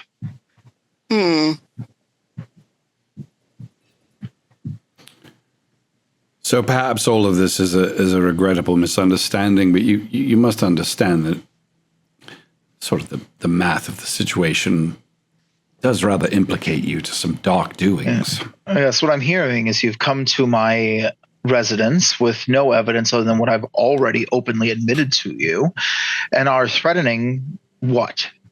Precisely. There's two sides to every coin. On one side, your claim. The other side is that you've just confirmed a suspicion without us having to ask you to do so. So let's cut to the chase. Seems like it would speak to my innocence, would it not?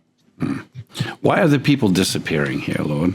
I couldn't tell you that. Wouldn't that be something that you would consider a priority of a landowner such as yourself? No, many people go missing along the Broomway. Many people? When the tide rises, they often get swept away. People think they can make it to the mainland and don't calculate times. Your servants who disappeared, all of them went on the Broomway? I think not.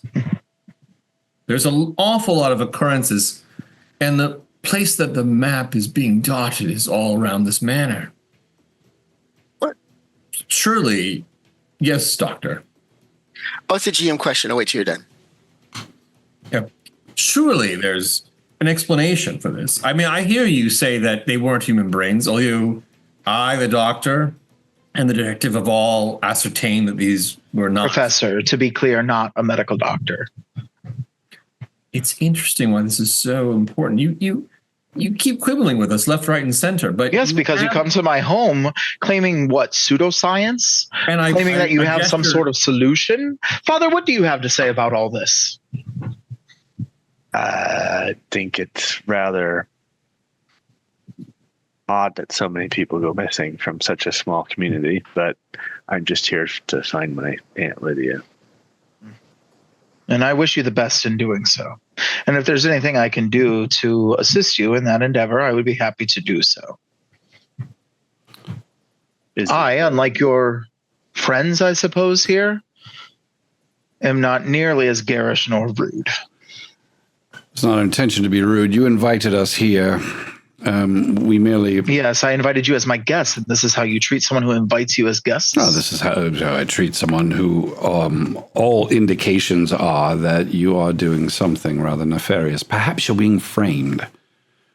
Perhaps it's a German spy among us. Oh, but Detective, I thought that was possible as well. But your lordship, you see, you have revealed why it is you're the guilty party. Oh. We have come to you at your invitation as simply your guests. We have pointed out to you that there are many people who have gone missing, but you have shown zero curiosity. You have because it's the Broomway. I've lived here my entire life, so has everyone else who's lived here. Your staff has wandered off the island and drowned at sea repeatedly, over and over again. It can happen. And you, sir, you bend incredulity. You have no curiosity. Incredulous. You know exactly what have happened to all these individuals. And it's not the Broomway. You know this is not true. I know you're holding something back. What is it? Out with it, man. Make intimidate roll or... Yeah. I mean, you can. He's going to roll psychology. Go ahead with your question. What is our lovely female human lie detector doing right now? Yeah. She's looking around the room at different books and stuff on the bookshelves. Yeah, I was gonna say that's what after a while, when he knows that he's not the one that's getting verbally into an argument with him, that's what all he's doing is like looking at the books on the walls or on the bookshelves. Is it possible to get hang on, just to answer his question. The books are pretty just typical books. There's nothing strange or outlandish about them. Go ahead with your question. Oh, I just wondered if it's possible to ask her what she thinks. She, what I forgot what her name is. I wanted to call her Frau Johansson. Miss Johansson. Miss Johansson, what do you think? Been awfully silent of this rather tense situation. It's quite uncomfortable. I think he has my friend captured in this building somewhere. We just look at him. Any response to this extreme success on Intimidate? Excellent. Well, I'm going to have to ask you to leave this instant. Sir, I have told you you're holding something back. I am asking you to leave this instance. And he stands up and he walks out. No, he did not. Captain Alistair, this is not our home. Leaving. Captain Alistair, we have no legal right to be here. He's asked us to leave. We can regroup later and figure out what we're doing next. You do get the fact that he was shitting his pants there, just as a note. Yeah. It didn't come off as nearly as intimidating as he wanted it to. That's why he retreated out of the room. Yeah. I look at our Mentat. Do you know where your friends are? Me? Yeah, of course. They're in this building. Yes, where? I do not know. Your opportunity to find them is slipping away, unless you'd like to come and beg for another visit. Did you say the tracks go through the double doors in the back? I did nothing to offend him. No. The tracks went to this room, and then they go back through the double doors he left out of just now. Is that how we came in, or no? That is not how you came in. So they're going through the house. They move around throughout the house. So it's a wild went into the study everywhere, and then went north out of the study. So they went west into the study and then north out of the study. When he opens double doors, what's in the other room? Give me 1 second here. Let me check the map here. It appears to be it's hard to tell because it kind of like zigs and zags to the next room, but you do get the sense that it's some kind of a sitting room. I'll offer Caroline my arm to walk out because I'm not staying in here after being asked to leave. Yeah, I agree. I love the detective. She'll take the father's arm.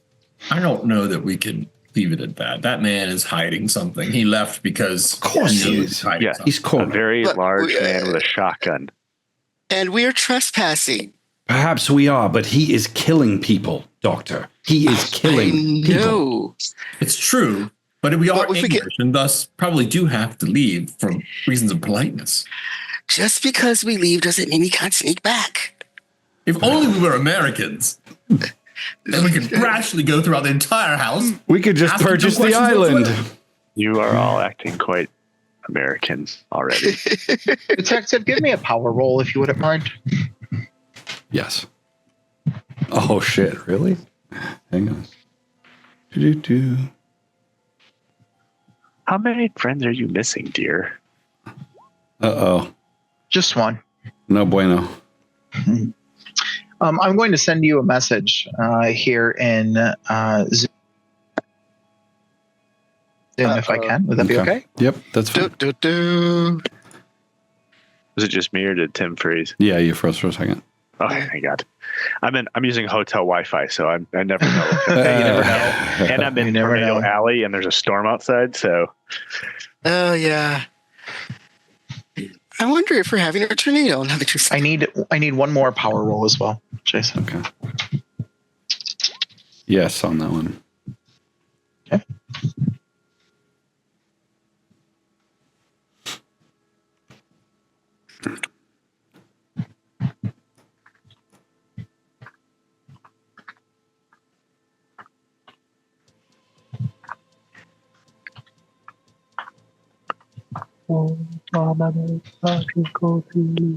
Someone should play the girls with opinion in the background. You know what? I think, Captain. I think that the doctor's right. We've got to get out of here right now. Come on. Come on, enough. I turn him away, like physically. This is obviously kind of out of character for him. He's never really touched you before, but I turn you toward the door. We've got to go. I look at his hands on me. Like, well, I suppose I could use a drink. Do I have any inkling that there's something amiss here?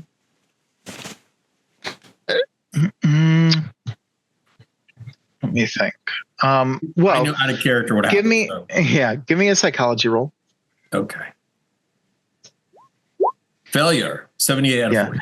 So what you get the idea of is you both have been drinking a lot tonight, and irrational behavior comes with the territory. So you're probably willing to brush this off as like, yeah, it's a shift in what he's been doing, but also that's not an uncommon trait amongst the drunk. Well, it is sudden though, and that does stand out to you. I mean, but you can make the excuse if you wish.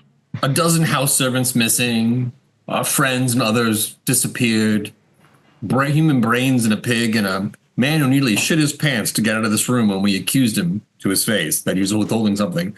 But you're right, I'm a little thirsty, and we're not going to get a drink here. These people are just droll. I look around. Is there any scotch out or anything, or because the butler's directing me this direction? No, you do not see any alcohol. And Thorg, as the father and this woman get to the main atrium, she says, "You go ahead. I have work here." She's gonna stay. That's what he says. That's what she says to Reverend Whitaker. Well, they've all left, right? I say, one moment, detective. Let's have a look at this desk. I look at his desk for a moment. Do I see? Is there anything obvious out that would tell me anything, like a ledger or a journal or? Well, as far as alcohol goes, I'm sorry, you do find some sherry. Okay, there as well. How decent of him. Decent sherry. You don't find anything too strange in this study at all. But I want to cut to the scene in the main atrium with Dr. Sinclair and the Reverend. I have things I need to do here. There's Johannes. Like what? I have a friend to rescue.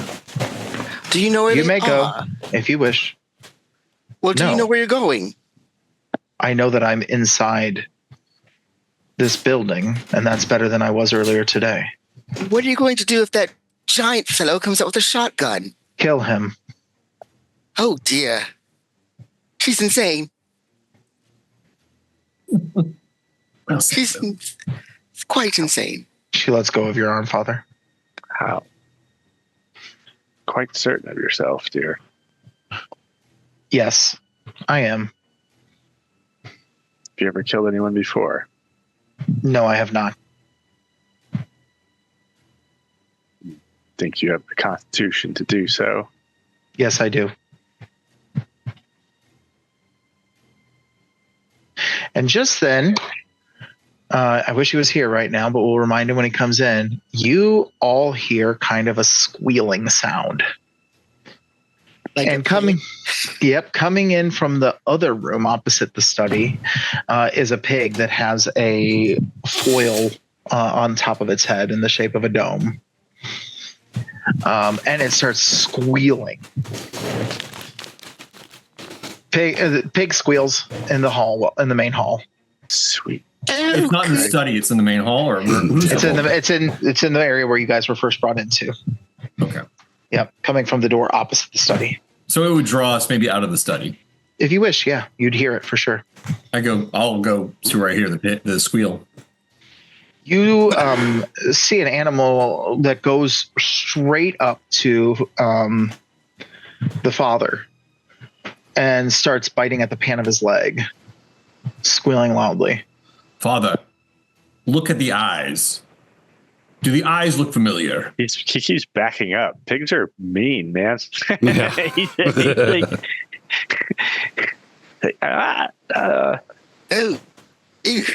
If the father seems incapable of comprehending, I'll walk over look at the pig and see if the eyes look human. There's a glimmer.